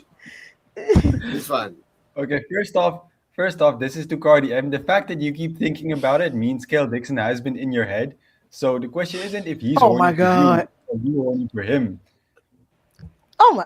What's in your head? In your head. Zombie. Yeah, wait. Oh my God. R.I.P. Dolores, man. I love that woman. That was my crush when I was a kid. Boy. That was mine too. Boy. Yeah. Plus the last Morris set, but she was crazy. Beautiful song, but wait. Start. Oh my God. Okay, Coach. Yes. Okay, you predicted it accurately. Kel Dixon and I are in love, just like you and Anya Rune, and that's all I'll say. Okay, just leave me in my privacy. Yeah. In my fair. Oh my God. She says that this is the weirdest episode ever. What? I know, but you know what? I have to. Alex understands our love. It's 2026. I just live life. Now, Coach, once again, your thoughts on Kel Dixon and the. And I need you when y'all want to, and I need you, but he wants you to. And girl, you know it's tight. Oh, I was thinking about TV. Yeah. I was thinking about R. Kelly. Keep it on a down low. Xristo, what you over there doing, man? He's on the scribe. We already You got want like some 10 minutes on this thing. 12 play? Okay. 12 play? Okay. Oh Sing my it, God. homie. Oh, Lord. Okay. I love that Okay. Yuri's thought Okay. still after the cover. He's Jesus. still going. He's still going. Okay. Why is it your nickname? Full custody. That's Let's crazy. come back. That's crazy. Let's get back to Coach later. Shauna, your thoughts on the Kel Dixon promo. This is going to this Calvary League. Yeah, so the Kel Dixon promo was okay. Just kind of introduced who he was, kind of for those that didn't know before, introduced his new character. The thing with the mystery woman, I wanted more. It's just like she just came out and was like, "Hi, I'm here. I'm a valet. Are you the women's division's not how have we not seen you? Are you a valet? Yeah. Are you gonna put your name in the ring for things? You were just kind of there." So it was just a meh promo for me. Like, this was the one part of the night that if I had to like rank everything, it was probably at the bottom for me. I just was like, okay, we get who you are. Who are you? Like, what are you doing? Are you in the women's division? Are you valet? We don't know. But I did like how Cutler James, because one member of Dark State that I can never remember, he's just there, and it actually gave like he was the best part cutting into it because it was over with. For that to kind of maybe give him something outside of just being the most boring member of Dark State. So for me, it was like my least favorite part of the night. I was just like, what is happening? Why is this going on? This could have been a vignette between the two of them. I think it could have been a vignette more, just to be like, this is who I am. Here I am. Here's my partner, whomever. And then it could have gone on. It didn't need to be an interview or anything else. Yeah, she should have introduced herself. Yeah, you're right. They should have let her like really introduce herself. And to back up what Shauna said, you know what I'm saying? Like, what do you do? What do you do? Are you his friend? Are you his secretary? She said business partner. When you bake, business partners. Also, what y'all do? Do you bake cakes and do he eat them too? Do you eat the cake when you bake it? How Chewie introduced her. That makes but how Chewie introduced her didn't help either. It made it sound like she was like a woman of the night or something like that. Yeah, he licked his lips. He licked his lips when he said it too. He licked his lips when he said it too. Oh, okay. Yeah, he did. He licked his lips hard. Yeah. At least he didn't have the microphone. At least he didn't have the microphone any lower this time. You know, like he did that last couple of weeks. You know, muscle memory, having it low to the, having it low like that. You know. Oh my God. Yep. Now, EOD, your thoughts on this promo? Because we'll talk about this for another 30 minutes, like crazy. Yeah, I thought the promo was pretty good. I know I said this last week, but I've learned more about Kel Dixon in the last 2 weeks than I ever did on NXT. Like we knew he was part Chase U, but he didn't really have a character. So I do appreciate the promo. Yeah, he flubbed a little bit, but it was okay. I will have to say, I know Here These Thoughts doesn't like it, but Maricho's is like my favorite TV show, and I'll bunny through them 4 touchdowns. It wasn't even one season either. It was all in one game. Wait, what's your favorite TV show? Married with Children. So, I like that show. I love that. Oh yeah, that's a classic. That's a classic. I was 7, and it definitely was not age appropriate at the time for me to be watching it. But I really did like him just introducing himself to the crowd. Yeah, the fan participation's ridiculous in this episode. And I do kind of wish that Quinn would have like said a little bit more herself. It's like she just kind of came out there like real quick, said a couple things. But I do think we might be on the precipice of a change. I know I said this on the Evolve effect of sorry, my device just went off back there. So I think my internet must have cut off or something. But anyway, what was I gonna say? Yeah, because we have like valets going on now. We got crowd interaction, like more crowd interaction participation. We got better maybe video equipment. It seems like maybe when NXT first started, how it started kind of to try to get on a little bit. Maybe that's what Evolve is about to become now. Like right before it kind of, start, having their little takeovers or whatever the case may be. Like I think something's brewing here with Evolve. I think they're kind of cooking right now. So I don't know. We're seeing new things on the episode.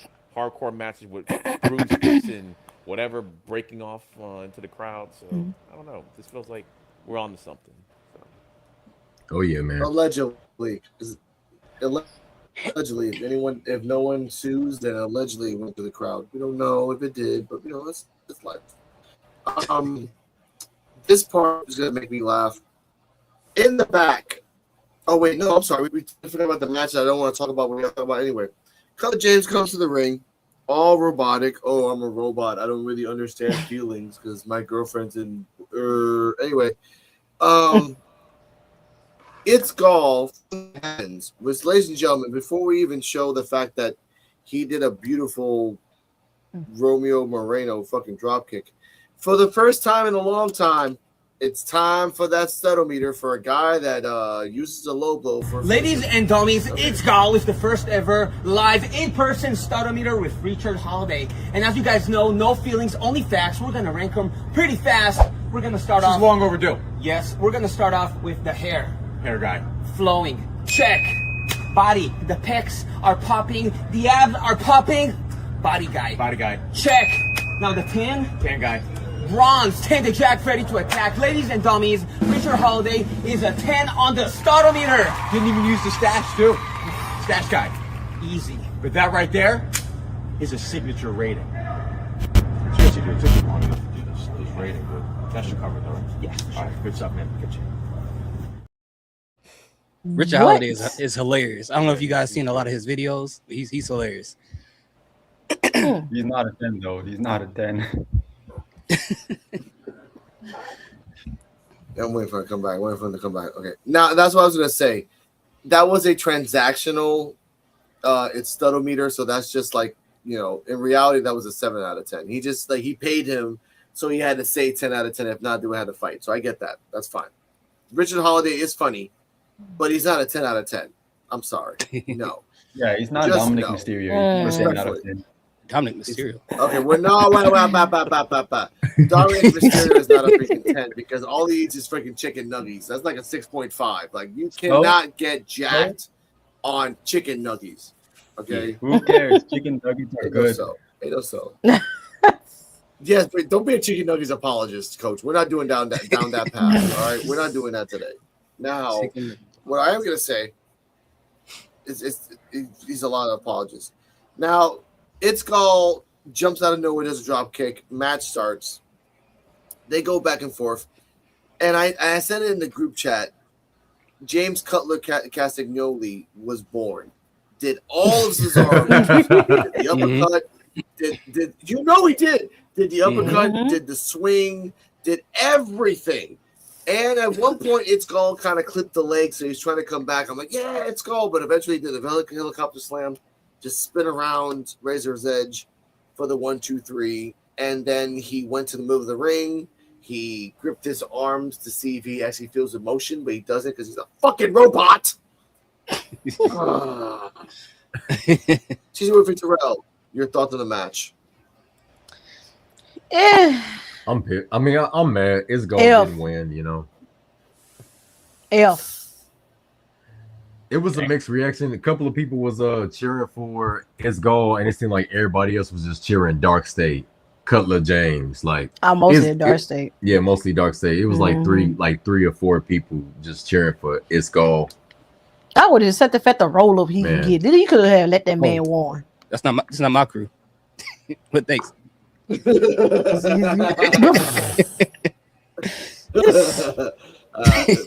That's crazy. F though. It's F. There's F? Did you just say an F? You said an F, baby? Yes, you gave it I F. rated that match F. You said you rated it an F? Oh, man. They should have won. How you gonna let that man lose, man? That's F. That's the first time that CJ Wolfie has ever rated a match an F. Cause that's crazy. I ain't like that. I ain't like that. You didn't like it for real? I ain't like that. No. Have you ever given a match a C? I don't think I've ever heard her give a C to a match. Yeah, she has. I did. Oh, she has? I did. No, you've given a match a D, a C, A C, but never an Yep. F. Wow. F. Should let I mean, God want it. it is disappointing, yeah. I don't like it. Clip that. Man, It's Gall, my dude, and the way that they booking him now is pretty crazy. Because It's Gall is talented, man. He's dope. Yeah. It could be some type of shenanigans. I don't know, but Well, it's goal. If quit you it. watching, you know how I feel about you, man. You know, we went back and forth a little bit, and you know, in the on IG or whatever DMs. You a dope individual, man. Just he know he is. He wrong. He know he's dope, bro. He is. It's gall. Wow. It's not. No, it's not. It's dope. No, it's gall. He know he's gall. You know. Exactly. Yeah. You dope, man. Some Like shots they from booking him. They booking him all weird. Then he came in like Batman. Right. Man, I He came thought, and jumped man, the man. I was That like, day. oh, he's winning. I'm like, he's winning. he said he want to get this Remember W. last week he said he needs to prep. Yeah. So you know, Batman when he preps, oh, it's game coming over. in. Ain't nobody beating Batman. Hey, Batman to me is still the most dangerous character in DC besides Elastic Man. Elastic Man is like God mode, but that's a whole nother story. But man, I'm thinking he's gonna win. Let's not start this conversation because I'm not gonna agree. Okay. Oh wow. Okay. Let's go down the line. Let's go down the line. That's fine. Hear these thoughts. Your thoughts on the match. Yeah, it wasn't my favorite match of the night at all. And you're right about Cutler James. He is a full robot. He's like when you create a character in a fighting game, you can't pick each move. You got to pick an entire move set from someone else. So he got the Cesaro starter pack, and that he did was literally Cesaro. And I hated that because I loved Cesaro when he was at WWE. Still do now, but him doing all his moves, he has nothing of his own. He's just, I don't know how to explain it. But it's God losing another match like that. Like Terrell said, he came in like Batman with the drop kick with all the lights off. I thought that was pretty cool. And I was like, yo, he's about to win this one. If he don't taunt one time in this match, he's going to win it. And he taunted one time, then he lost. And that's very unfortunate. And if they're trying to use this as an opportunity to get Cutler James over, I think the crowd cheering for Cutler James isn't going to help because now they're probably going to push him even more. So this sucks for its goal. Yeah. I don't know what to say. I mean, I think CJ Wolfie gave it my grade too. It's somewhere in the DF area for me. Like, it was a solid match, but it didn't need to happen. And this is a moment I feel like they could have took this match out and they probably could have put the celebration for the Coquito Lions right here. This would have been perfect. Yeah. Yeah. If we were getting this ending, give it to us next week. Give us celebration today, and next week we get the loss. It doesn't matter. As coach, your thoughts on the match? I am waiting for your review because this is going to be very interesting to hear what you say about this. I'm going to give it a B because this is the most entertained I've been by Cutler James like ever. I didn't hate this. I think it was pretty entertaining. I think the only reason I enjoyed this is because I know all of you are in love with It's Gal, and I like seeing your reactions whenever he loses, and I think that makes me enjoy it. That's some hating stuff right there. That's crazy. That is some. Oh my god! No, that's not that's not the button I was gonna press. This is the button when he said this. This is how he really felt. Like this is. Oh my god, this is wrong, man. I'm hard. I'm rock hard. Oh my god, this is okay. Okay. Wow. Okay. Lord. Yeah. No, it wasn't. It wasn't that close. Yeah. Now y'all hyping his head up. It was not like it was not that intense. Lord. But I will say this. I mean, Cutler James is good though. I ain't say he was bad. Yeah. It was disappointing. I He really thought that his goal was going to win. He needs his own. Like he don't need to be copying Cesaro. That's the only thing I'll say. I will say though, if he was ever going to copy someone, Cesaro isn't a bad choice of someone to copy. I mean, it's not like he has a moveset that's distinct on his own. If he is going to copy someone, I'd rather have him copy Cesaro than, I don't know, like LA Knight. Not that LA Knight is bad. That's wow. That's a weird. Why did LA Knight get it? Yo. Dang, that's crazy. I promise I'm not being disrespectful. I just think Cesaro has a more physical or like more interesting moveset than LA Knight. He does. Yeah. That's true. That's just boring. That's what I tried to mean. It's not me hitting on LA Knight. No, but Cutler is not like Cesaro. That's the point I want to say. Yeah. Like Cutler's copying his moves, but Cesaro was unique because he was skinnier than Cutler and stronger than Cutler. Like you're not quicker. him, dude. And quicker, hell of a lot quicker than Cutler. Yeah. But Cutler James doesn't have anything anyway, so if he's gonna have to copy someone, at least it's someone good. Because right now he's nothing at the moment. So basically, because Terrell brought up Tekken 8, and I'm bringing this all back, he's the character in Tekken where he's like a wooden structure that copies everybody's. Oh, Mokujin. Mokujin. Oh, yeah, Mokujin. Yep. Yeah. So he's Mokujin. He copies everybody. Bringing it all back, ladies and gentlemen. 1 hour and 30 minutes later. I love it. Shauna, your thoughts on the match? I'm still salty that Itzgal lost. I thought for sure this was going to be his win. And the thing that's getting me with everything with Itzgal is if they're working on turning, and I said this earlier, if they're working on turning him face, they need to give him a win. And even if it's not, or if they're building to him having a huge win at some point like this, there's no way Itzgal is going to name the opponent and he beats them for that moment. But if they're trying to maybe get him to there, he's got to get a win somewhere. Maybe it's a fluke win, maybe it's a luck win, something. He's got to get a win there. And, he did that really funny promo that was the emotion muscle was hurting, like that was really great. He did the one for the mint condition open challenge. So it's kind of like, can we have something there? I don't know why.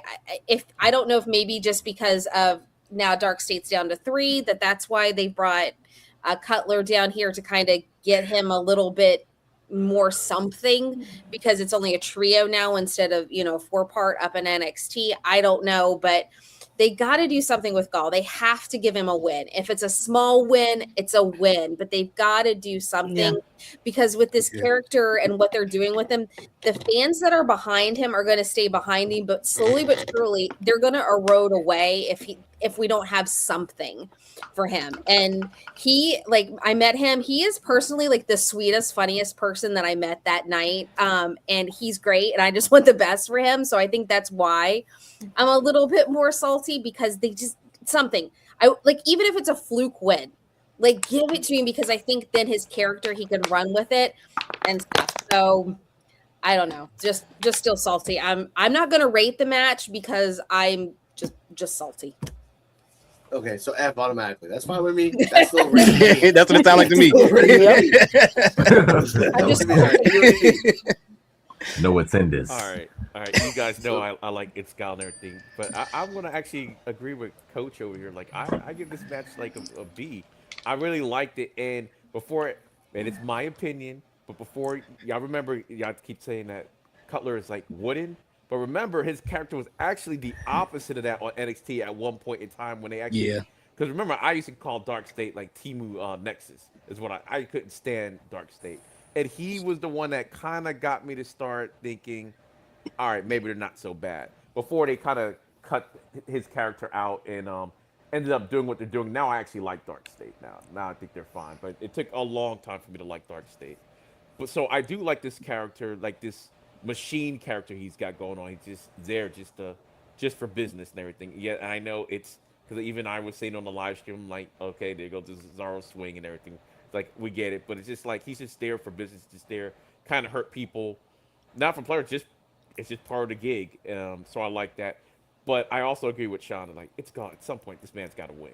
I mean, the win loss is abysmal, and we like him. He doesn't have to have a 60% win percentage. Just have some wins on the resume.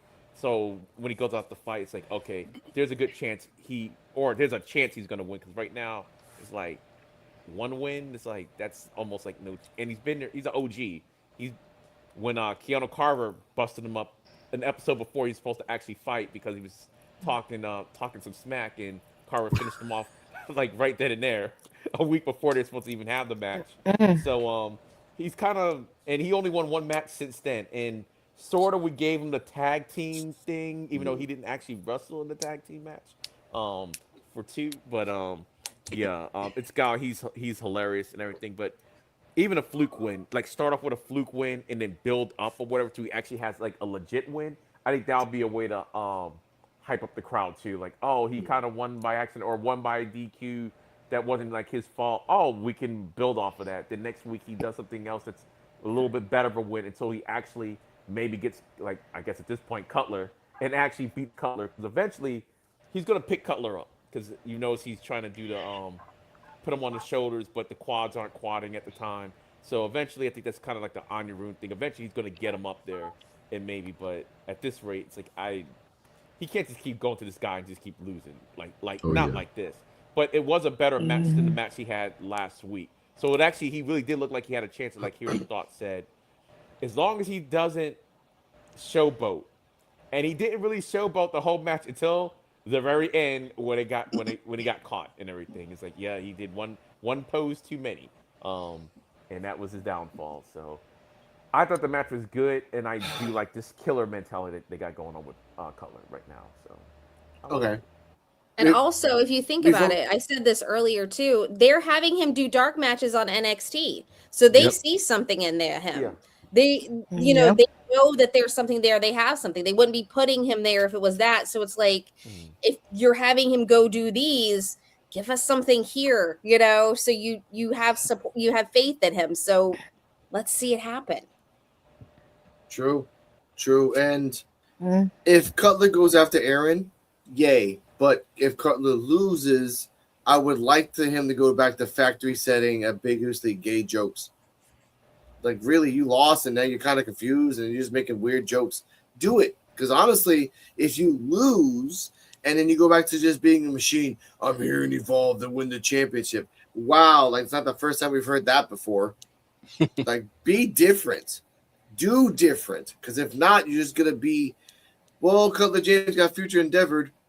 Because honestly, they don't need a 4-man group these days. They can do 3.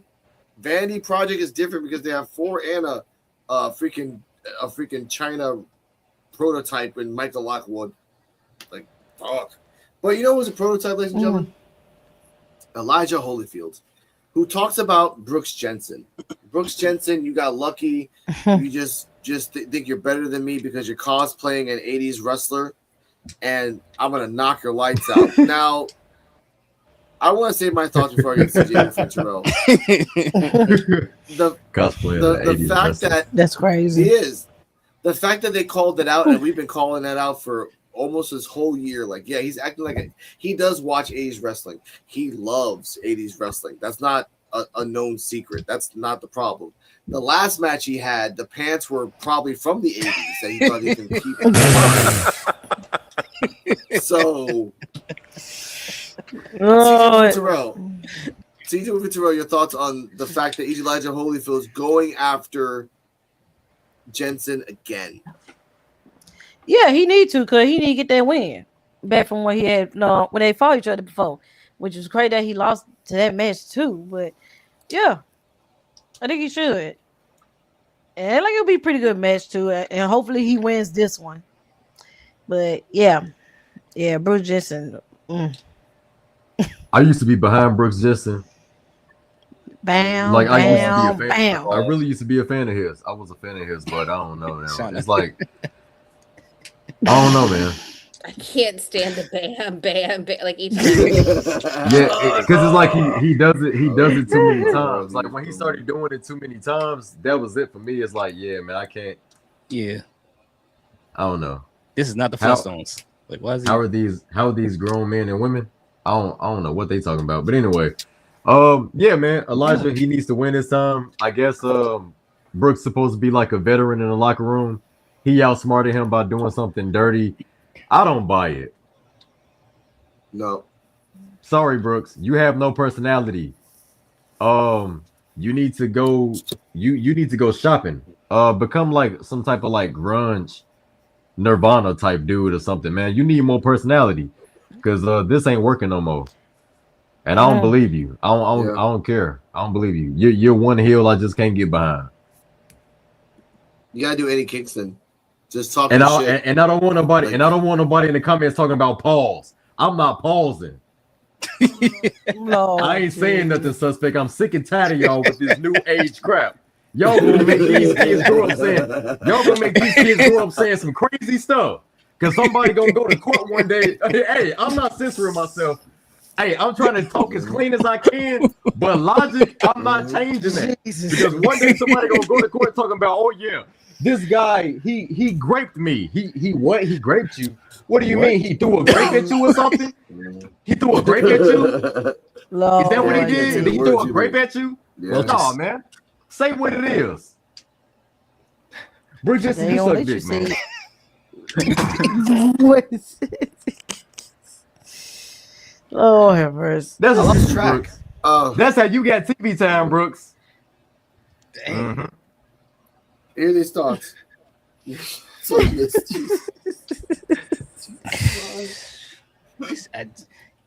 Hey, I never knew someone was so desperate to make it to the top of Evolve. That's the first time I heard someone do it. Oh, that ain't the first time.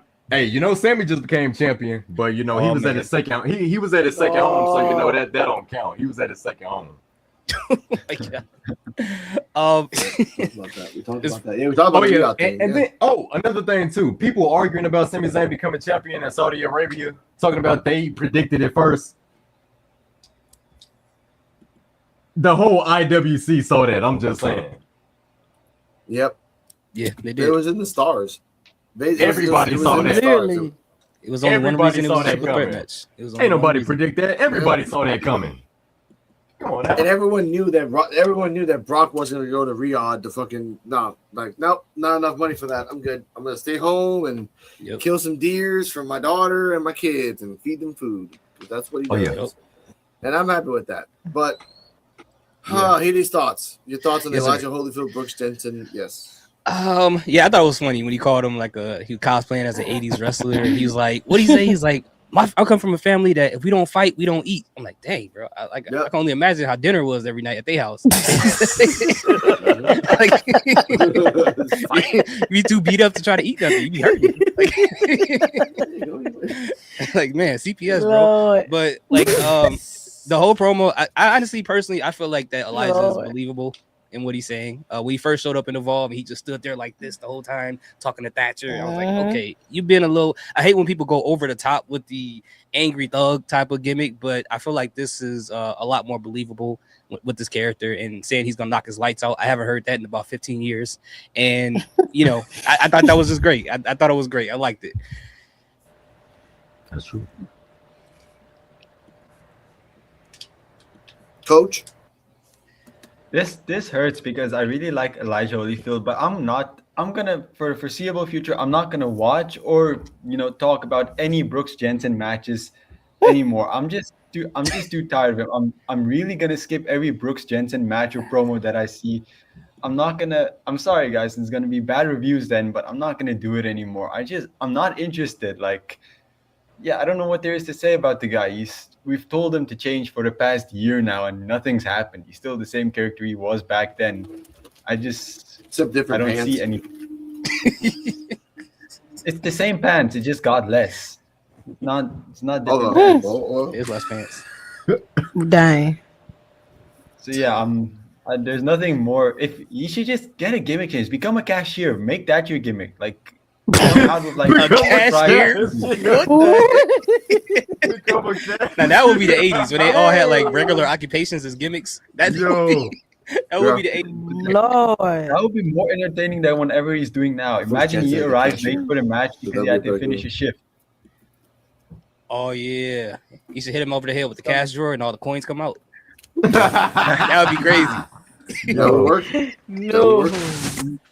Literally All right, anything would make him more interesting than what he is now. Sorry. The cashier is So I think it was really great to have this promo because I think we're finally starting to see Elijah's character because we really haven't seen much of his character yet because there's really those interviews like the VIP section. So it was really great to see him like cut a full actual promo.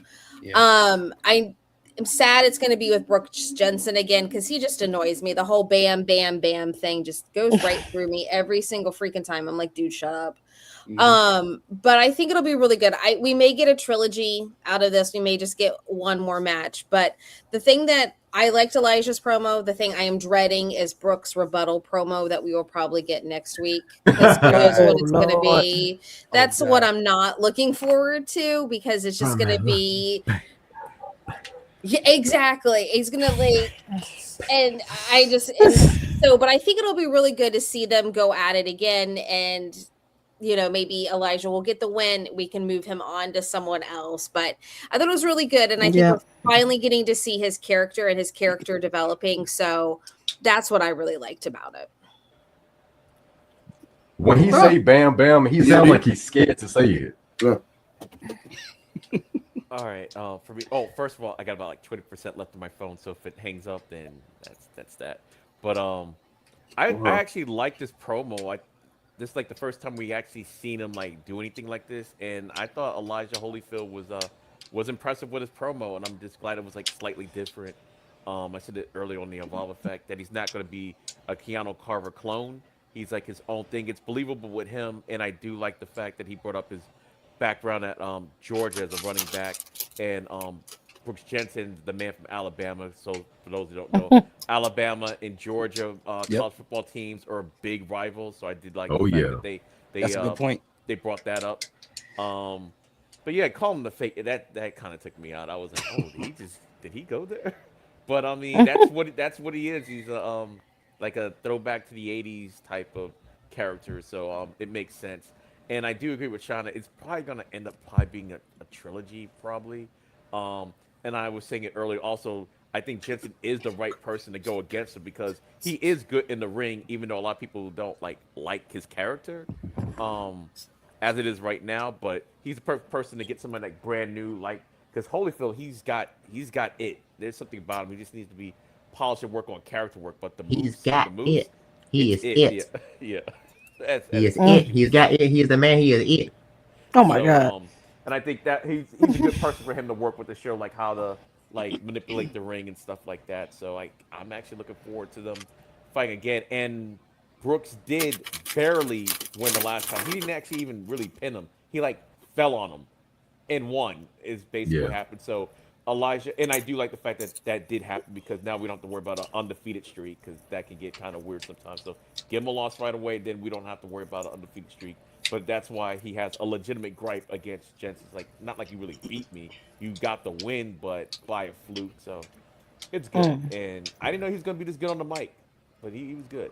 And he was more natural, like you were saying, like Harry Thoughts was saying earlier when he was talking to Thatcher before. It's almost like how a Harlem Lewis would do sometimes. It's like, okay, I need you to say this and everything instead of just saying the idea and stuff. So. Okay. I get that. Just the world is. After that, okay, we're going to speed by this real quick. Cam Hendricks and Harley Riggins was in the backstage with Thatcher. They're saying that why is Tate Wilder there who should be in NXT? Thatcher says, hey, I'll talk to the Stone to see if we can set that up. So that's probably next week. The security comes in to beat up Hendricks and Riggins. They're like, no, we're not going to deal with that. They go away. Thatcher tells the security, why you attacking people last week? That's not fair. You're fired. Oh, we need a job. They make us a tag team. Thatcher says, I'm not going to reward you after I fired you. Cito Ash of the tag team says, that's fine. We're just going to do what we want when we want. Thatcher says in the last 4 words, I've made an error. So CJ Wolfie Terrell, what's your thoughts on there is no more security and then Thatcher needs security for the lost security that top flight security is loose. It's going to be something, but yeah, I don't know. It's just, they seem like they pretty good. So maybe they'll probably get in the match, make it a match, or unless Timothy Thatcher will no. Might end up telling them going there unless they get too rapid at backstage. They might start jumping people backstage, just here and there, one by one. So that's what I think they might end up doing. Says if you don't want to do this, we're gonna just go end up getting everybody back here until you give us what we want. So they probably ain't gonna get to that point. But yeah. And Cam and Harley, I thought we were done seeing y'all on Evolve, or especially Cam. So. Right, we're going to see them with Romeo again. So hopefully, probably Cam might move on up. Maybe just show him on up there. So yeah, it's always dope seeing Harley and Cam for sure. Especially what you did Tuesday. Yeah. J&J security. Maybe they will become a tag team. It's not too many tag teams on Evolve, so it is They ain't kind got of no a belts weird. yet. Yeah, it's kind of a weird spot with Evolve and tag teams, but we'll see what happens. You know what they said. You know, being security, they still did what they wanted. You know what I'm saying? Yep, they did. So maybe they seen something backstage that a lot of other security guards didn't see. Maybe they gonna have the security team rally up against the superstars. We may never know what's gonna happen. Shit, ain't no telling. That's crazy. That like for real, like thoughts? maybe like they could possibly do that. Yeah. They could possibly get like the security team and be like, hey, we can take over this place if we wanted to. Yeah, there's no security. They know where all the keys are. Yeah. It's good for Thatcher. Oh no! He asked him to turn the keys in. But the keys. Oh no, man! All right, that is terrible. Here's your thoughts. Your thoughts on the security being loose. This was good and bad on Thatcher's part. I blame him for this 100%. Because at the end when he said, "Oh, I may have made an error," no, don't tell us we made an error. Call their probation officers. Let them know what they're about to do. They just told you they're going to threaten the entire Evolve wrestling roster at that point in time. These are guys who are on work release, right? They tried to dislocate the arm of Harlan Lewis, which they probably had PTSD from the pin, thinking that he was trying to steal their food, and they ended up doing that to his arm. Now, it makes me wonder if they're going to be a tag team or if Braxton Cole is going to hire them. Like he looks at them like, hey, I got a job for you guys because they want a job right now. So I wonder if that's going to happen. But I'm leaning more towards them being a tag team. But as Terrell said, there really isn't a tag team division in Evolve, so it kind of makes you wonder what they're going to do, especially with them being heels. I don't think they're going to mix it up with the MMEs. So who else do they have left to like really face? I don't know. But firing them was a good decision. But you got to collect those keys, Thatcher. Okay, Coach, your thoughts on the tag I think team? It was good. You've always had their back. Yeah. I hope they bring the actual top flight in to be new security to replace top flight security, as Alex calls them, and then they just get destroyed. I think that would be nice. But yeah, I like this team. I think there's a lot of potential here. I know we've said it before, but they remind me a lot of APA, and I think that still rings true. Yeah, I'm just excited to see where this goes because I feel like this story has a lot of momentum, but it needs to be handled carefully because if you just use them like you did with Dark State, where they only attack mid-carders, then the story might like die out. But if you keep the momentum and they like actually go after the big dogs in the brand, I think this could work out really well. I just think they need to be very careful how they book this. I get that. By the way, after the War of the Worlds movie, the other one with Ice Cube, I think 2B can afford Ice Cube to come in, and the other guy, these you can buy him for a cup of coffee. But Shauna, your thoughts on this? So this was another segment where it could have been split in two, with Kev on stage being at the beginning, because you could have had Cam and Harley in the back talking about Tate Wilder. Why was he there last week? Because Kev was there. And instead of Thatcher being like, oh, let me call up Stone to see if I can set up this match, Kev could have been like, all right, you want a match? I'll give you a match. And the match could have been set, and then we would have seen that. So I think that was another missed opportunity because Thatcher wasn't supposed to be there. So I think we could have had Kev on stage set the match and not have to be like, well, if Mr. Stone approves it, we can have this match. I think would have been fun. And then the second part with the security, we could have seen something. I mentioned this like after Succession or right after, if Thatcher wasn't supposed to be there, going on with the security, being like, okay, because this is his fault. He never once pulled him in for any like disciplinary action, any like coaching or anything like that. He could have been like, hey, this is all on me that you did this, and fired them. But I think now they're just going to come back and terrorize. I don't think they're going to, if they're a tag team or they're not, I think they're just going to come around and just start terrorizing. And I think they're going to do it at random because now they think they can get away with anything. So I don't know if they're going to go after anyone specifically. But I did like the segment. I just wish it would have been done more in the continuity of the storyline with the GMs at the moment. That's true. EOD. Yeah, I agree with Shauna on that. all they had to do was basically put like early last or after Succession, early this week, and because he was supposed to be on a scouting trip, and really just because you're on a scouting trip didn't mean he had to be gone the entire 2 weeks. Like okay, like he came back to the office or whatever, so it could have been like earlier today, so he's not going to be there for the taping, but he was there earlier or something like that, or even his trip got delayed somehow, like weather thing, like something happened, so he's here because of whatever. Just a little blurb on the screen just to say that, and that would have pretty much fixed everything. Um, I do kind of like the idea of top flight security now that they're fired and they're not active wrestlers. Braxton Cole puts him on the payroll and everything, and that's just a way for them to have him around still.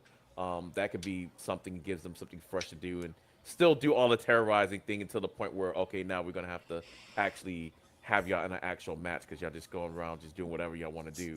So that's fine. Cam and Riggins, I always like Cam and Riggins. So I know Cam is on NXT, but I just like the pairing, and I think maybe they like the pairing too. The fact that they're still putting them together on Evolve, and as long I think I said this on the Evolve effect, as long as they don't have Cam actually wrestle before he wrestles on NXT, because on Tuesday he said he's about 63% healthy and everything, and he'll be back in a couple weeks on NXT. So don't have him wrestling on Evolve like this entire time until that happens. Like at least Pickles. if it's like at least one episode before the NXT showing or an episode after an Evolve where the wrestling, but don't have it like too far in advance for that. And I like the fact that they're like, oh yeah, well Tate's supposed to be NXT full time and everything. So he's like, okay, well let me go talk to Stone, which is his boss anyway, but he also is in charge of NXT, but is Thatcher's direct supervisor. So it's like, and see what he could do. So maybe we might get next week or maybe the week even after. So I kind of like how they set up. The one thing was just the fact that Thatcher wasn't supposed to be there, and as long as they cleaned that up, that would have been fine. But they didn't. So Yeah. that's all. Now, before we get to the main events, I want to say this to Gabe Sapolsky directly. You have up until again, I'm not the executive producer. I don't put money in this show, but for 66 episodes, you have been masterfully great in storytelling. 67 is the one that you kind of flubbed. Fix 68. All you gotta do is say, "Hey, I was on the way out to the airport, but I had to get stopped because I had to do the cam hand." Like that's all you gotta do. That's it. Kev on stage. If you're so loving wrestling, come back, do a couple more segments, and then leave. That's it. That's how you fix 68. But ladies and gentlemen, time for the main event. Mog Squad in all gold versus ID 1.0. Cappuccino Jones in all gold. ProWrestling.net compared him to the Human Tornado from PWG. I haven't found a picture of him, but I kind of... That's a good point. You kind of see it. Yeah. That's a deep cut in PWG. It He comes out in all gold. And here's the part I love. With the Monk Squad, they still do the fucking ring around the rosy thing. Like CJ Val's in the middle and they run around a circle like ring around the rosy. I'm like, you guys are just children. I love this. You guys are high school guys, but without the torture of being dicks. So match starts, and I'm just gonna talk off eliminations. Marcus Mathers in the Philly blue gear gets eliminated. Then Cappuccino Jones gets eliminated, and it stops at Holloway. So I'll start backwards. EOD before up until Sam Holloway. What are your thoughts on the match? The match was really good. It told a really good story. Like Mathers, I said it before, he's really, really good, and it's kind of a shame we haven't seen him as much. It's not like he hasn't been wrestling; he's been doing the ID stuff and everything, but just him being back was great. And what did I call him? Velveteen Jones or Cappuccino Dream? Because the new outfit, I like the new outfit and everything. It's pretty cool, a new look. So hopefully, I wonder if he's going to get a new or a tweaked character with the new look. I was more surprised than anything that he got pinned. That's what I was more shocked about. That I really thought Cap as one of the OGs and potential championship contenders. I thought he was going to be the last person in there. But the Monk Squad, they looked great. And yeah, the fact that Max wasn't out there this time, he was out there cheerleading them on and everything. He did a good job. The Monk Squad, they're becoming a problem. They're really becoming a problem. And I do like how Sam, they set it up last week because he is the, I mean, he's a monster. That they hurt him last week when he went into the steps. So that played a part in him when he even came out. He's wincing and stuff like that. When he does his high power moves, he's hurting himself doing it, but he's trying to power on. So I liked all that. So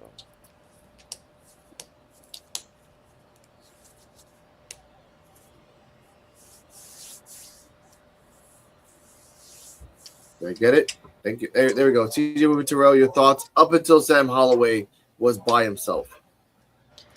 It was shocking to me that literally both of those, Cap and Marcus, got eliminated before Sam, and then he almost the injured one out of the whole team. And I like they really gonna sit here and do a clean sweep on this match. So I like, okay, so I guess this is good though to pull up the Mod Squad because they running things in Evolve right now. They the new thing right now. They pretty much like the Vanity Project. They running things. They gonna get all if they get more tires, they'll try to get all the tires. They put more tires down there. So they doing their thing right now. So yeah, it's the new ones going over to the old. So yeah, man. Y'all move to the side. We taking over now. Oh yeah, definitely the Mog Squad. It was definitely main man energy on full effect. Mm-hmm. You know what I'm saying? We seen it. It was a clean sweep. There was no competition in the ring for them. I feel bad for them. Cappuccino Jones, I did like the attire too. I thought it was dope. I liked it. It had the waist. Yeah, something different from it. It was pretty dope. Yeah. Nice attire. Yeah, Mod Squad won. Mod Squad won, man. You know what I'm saying? That's the only thing I really care about, honestly. Nobody got pinned. Yeah. It was dope. And I love the graphics. Yeah. The blue and green graphics. I love blue and green together. I love the way it looks. It was dope. And I'm ready for our main event. Yeah. It's kind of it was. I'm ready to give you. I'm ready to give you some husband and wife energy. Oh my god. Okay, and here and anyway, there is the life. Okay. Calm these down, thoughts. Your thoughts on this. Yes. Your thoughts on the match as a whole. Let's just add in the fact that Holloway was a monster, but still lost to the Monk Squad. Yeah, I agree with the attire, with the gold and everything, but I do like the order in which they eliminated 1.0 because Marcus Mather, like I'm with the EOD. I love when he's in the ring. He has so much energy, so they had to get him out of there first because he had too much energy. He can always, shift the pendulum to the other side no matter what's going on. Then they knocked out the person who seemed to be like the captain of the group in a sense, in Cappuccino Jones. And then they waited until the wounded giant was left, and then they just went after him like a pack of wolves. And I think they did that in the perfect order, and it just shows how smart the Mod Squad is, even though they're kind of like immature. And one thing I do love about Evolve is they know how to perfectly capture grown men being immature in a way that's very entertaining. And I think they did that well with the Mod Squad. And I kind of figured they would win tonight, but overall, it was a really good match. I liked it. It was good. By the way, I want to give a shout out to Holloway. He gave a basically hard way elbow to Max Abrams on the outside. That was beautiful on the turnbuckle. He knocked his ass out. That reminded me of when Keanu Carver knocked out Jackson Drake, and someone said in the crowd, "Oh my God, he's dead! Why would you do that? I do remember that. Chef's kiss. I do remember that. It's beautiful chef's kiss. But Coach, your thoughts on the match as a whole? Holloway lasted, and I called him the king of the choke slams. He choke slammed everybody. And shout out to the lightning bug CJ Fowler. He did a chaos theory to Holloway, and Jakari Ball did a 3 amigos gut wrench suplex to Holloway as well. Coach, your thoughts? Yeah, you and Yudi thoughts pretty much said everything I have to say. I think this has been the most impressive Holloway showing we've seen on Evolve so far, and I hope to keep up this momentum. Yep. The only thing, it's not really sad, But like I do remember a while ago when Cappuccino Jones was getting a major push and it seemed like he was getting ready to be in the main event scene and get a title, and to be eliminated second is not bad. I understand what they're trying to do. I just wish, he'd be treated more seriously, like a bigger threat. But it's okay. I still believe they're gonna book him well. I think this squad is pretty good as always. Love the Mock squad. I think they're pretty much the new vanity project with how they're gonna rule Evolve. But again, let's get tag team championships on Evolve because the Mock squad eventually they're going to need more belts than what Evolve currently has. So we've all been begging for tag team championships. Let's just get it there. You have enough people on the roster to create a full division. So that's all. Every time I see a tag team match, I'm just like, damn, we really could use some tag team belts here. Mm-hmm. We do, and they need to say it eventually. Yeah. Shauna, your thoughts on the match as a whole? I really liked the match. I thought it was really good. The one thing I was really shocked about, and it makes sense and it doesn't make sense, I thought we would have gotten one Mog Squad member eliminated to give the hope that the 1.0 team was going to pull it out. Like, it was evident going into this match, the Mog Squad was going to win. There was no way that they could keep this feud and this storyline going if they didn't win. But I thought at one moment, at least one member would have gotten eliminated for that hope that, hey, maybe the 1.0 crew does have a shot.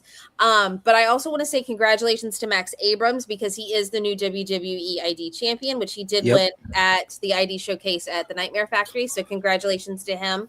But I think this is going to be really good momentum too for them actually now roughshotting pretty much through 1.0 for this storyline to continue, for the 1.0 crew to finally come back and persevere and win over them eventually at some point.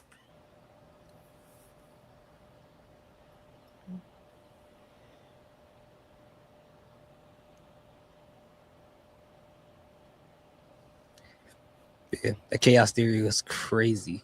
That's I don't know how you pulled that off. Yeah, and CJ actually at that event too had a championship match against Aaron. Oh no, we lost Alex. So he did have that match against Alex. Against Aaron. Oh yeah. Yeah, so he did. I've been seeing some highlights on his socials from the match, which was pretty fun. And I saw the picture of him and Max Abrams holding up their championship belts too. Oh, sorry, be right back. That was a pretty cool photo. Uh-oh. Oh no. Then there were four. It's just us now. Oh yeah, man. But overall, Evolve was good. Evolve is always going to be good regardless. To me, Evolve is always going to be better than the main roster. NXT is definitely always a good show to me too. AAA too. Oh yeah, man, AAA. Oh no, AAA is in its own. Man, AAA is in its own lane. AAA is so dope. Oh my gosh. I said on the podcast earlier that this episode of Evolve reminded me of a Raw after Mania. Like so much happened, so much was set up. We got, all of these moving parts that worked well. It kept the momentum going. And like CJ said earlier, that DQ match should have been last week. It should have been last week. Like hardcore. Like, come on. It was a great match. And I think it would have been I would have rather had that than a match to introduce someone. Introducing someone should have been this week with Kale Dixon, and we should have had that match. They should have been flip-flopped 100%, I think. Oh, yeah. And I wish they would have planned the whole Kev on stage thing a little bit better. Because when they did that with Harlem Riggins and Cam Hendricks when they took over the entire show. So they have the ability to book someone being a kind of a guest GM in a sense because they weren't technically guests, but having someone else book the show, they're able to do it in a creative way. So it was kind of they did it with Big Jaw also. They did it with Big Jaw too. Yeah. So. That's why it was really weird how this happened. Maybe Kev on stage agreed to it but couldn't be there. Like if you knew he wasn't going to be there. Taping since they did 2 days, maybe they did one day, then maybe the next maybe he wasn't available for some reason or something happened. Or they could have pre-recorded him saying stuff about the next matches, or I don't know, or pretend to be on the phone with some of the wrestlers like, hey, we're gonna do this. Like it was so weird.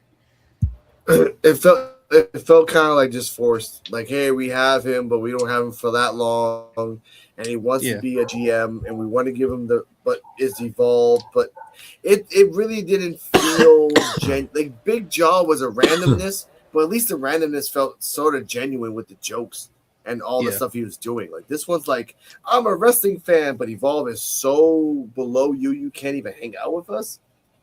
Yeah. Okay, that's fine. All right, TJ Wolfie Terrell, tell them where they can find you and your socials and final rating of the show.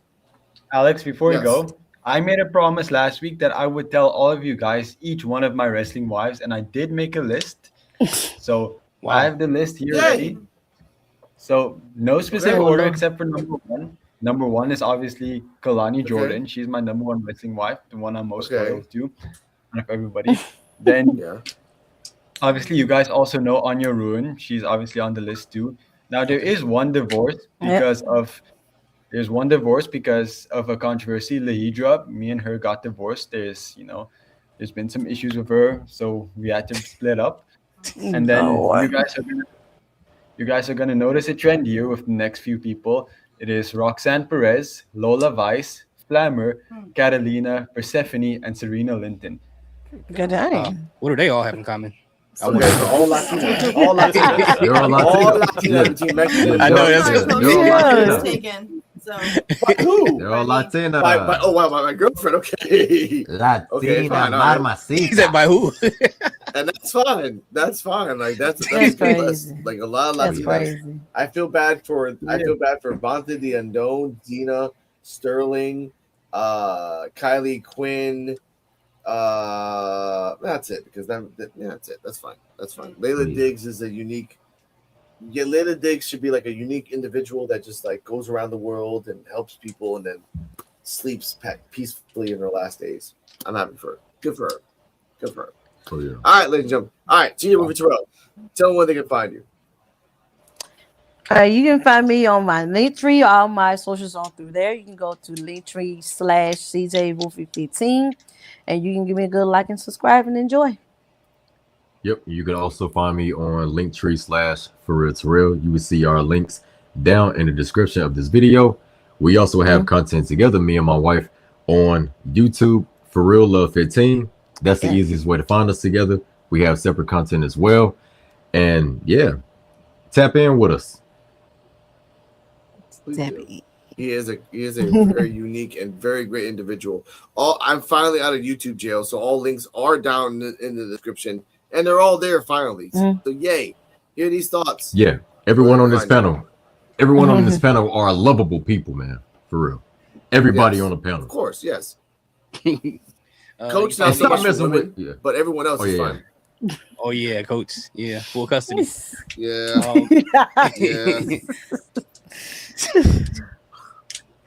Yeah, you can follow me on Instagram, YouTube, TikTok. Hear these thoughts right here. Type that anywhere. Find me. Full custody is crazy. HW homewrecker. Now, Coach, where can they find you? Coach FCHW, aka Full Custody Homewrecker. So where can they find you, Coach? Dang. You can find me on YouTube as Coach FCHW or on Instagram as Brian FCHW. That's pretty much all where I'm active. So yeah, that's all. Okay. Shauna, where can they find you? So I'm sorry. I was laughing at these thoughts. I'm sorry. Oh my god. That's my Joker laugh. That is only exclusively for CJ here. Yeah. I thought it was a button. I really thought it was a button. Yeah, that was him. Oh my God. I saw he was smacking some with the thing. No, it's not. No, come on. All right, who's next? No, these are belts, y'all. These are belts. Oh, I have some of those that are still in their package. I have to open them up. I have to visually open those up. So, I thought, okay. No, it's not that. No. Oh my god! I thought it was a back scratch. I'm like, you see, he's smacking himself with a back scratcher. Oh my god! I thought you were saying something else.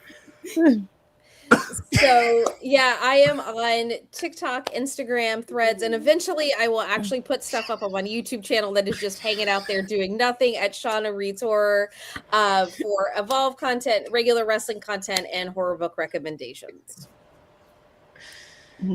Hi, EOD. All right, you can find me at linktree /endofdays33. That's where you can find all my socials like Instagram, TikTok, Twitter. Even though I only repost on Twitter, but my YouTube page is EOD33 Wrestling Hub. So you can find that on there where I do the live watch parties for Evolve and other WWE shows. So Cardi M, before the madness continues, where can they find you? Yes, you guys can find me on Instagram at Kardala Muhammad. It'll be down in the bio as well. But I post about art and food for thought. So. I find us on Wrestling Soup and Friendos Network on the Evolve Effect episode 67, titled "Anime Girl Attempts a Fireball." Also, I know, I love you, girl. Shout out to CJ Wolfing and Terrell who are for real love. Shout out to Hear These Thoughts that have been gone, having and helping people around the world. We want to honor you, sir, and thank you for that. Thank you for helping people around the world. Coach FCW helps lawyers in alimony checks. And Shauna, thank you for just being here with us, being one of the co-hosts of the Evolve Effect and everything else. EOD being the wise, honest man of the East. Thank you for everything. I had to say these words because next week, episode 68, it's going to be crazy. Gabe Sapolsky, we respect you as a person. Fix your storylines. Fix your shit. But just like Chewy, we're going to count on it. We're going to audit it. And we're going to get on your ass. Oh, and one more thing. One more thing, yo. Yes. Oh, of course. And one more thing, yo. Oh, I'm sorry. Wait. You're getting a writing job? Y'all getting a writing job? No, I said I'm available to hire, but go ahead. I wish I was. Oh no, they're gonna get it. Don't worry. Oh, and episode 68 means that we're only one more episode away from episode 69. 69. I knew you were going to say that shit. I knew say that shit. It's Coach Mr. is Nasty. like, yeah, buddy. Me and Ronnie are gonna have some fun in this Eagle League. Oh my God, we're out of here. Bye bye. They are the other wanted. The other wanted. Hey, hey.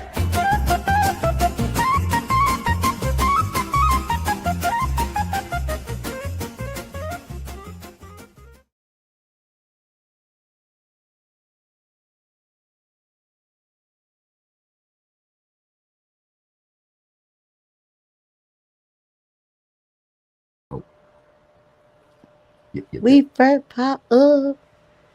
I get knocked down and I get up again. You're never gonna get me down. I get knocked down and I get up again. You're never gonna keep me down. I thought you thought this was something else. Oh no! I thought it was a back scratcher. I was like, is he smacking himself with a back scratcher? Man, no, that laugh. I only laugh that hard when something that really dead serious like a is funny. laugh. But like Chelsea literally calls me like her Joker because that's just a laugh that I do like real deal when something just catches me off guard. They're like the hysterical laugh. Yeah, and like people like family members too. They also like say like, man, you laugh just like the Joker. And like that smile, is crazy. I was like, I don't know, it's just a natural smile. And they was like, smile. It's like, why you smile so big? They're like, why you smile so big? Like, what? I can't. Dang, that's crazy. Smile. They say that's crazy. Coach, what you man. What Is that a croissant? No, I don't know what do you call it in English. In our language, it's called a fit cook. Let me go search it up. What do you call it in a fit cook? A fit cook. It is a roll. Bread. A roll. Yeah, it looks like corn. Deep fried yeast dough bread. Oh, okay. Oh, that's that bread they had on Aladdin. Remember they were stealing him and Apu? Like they had Oh Jesus! Oh my God!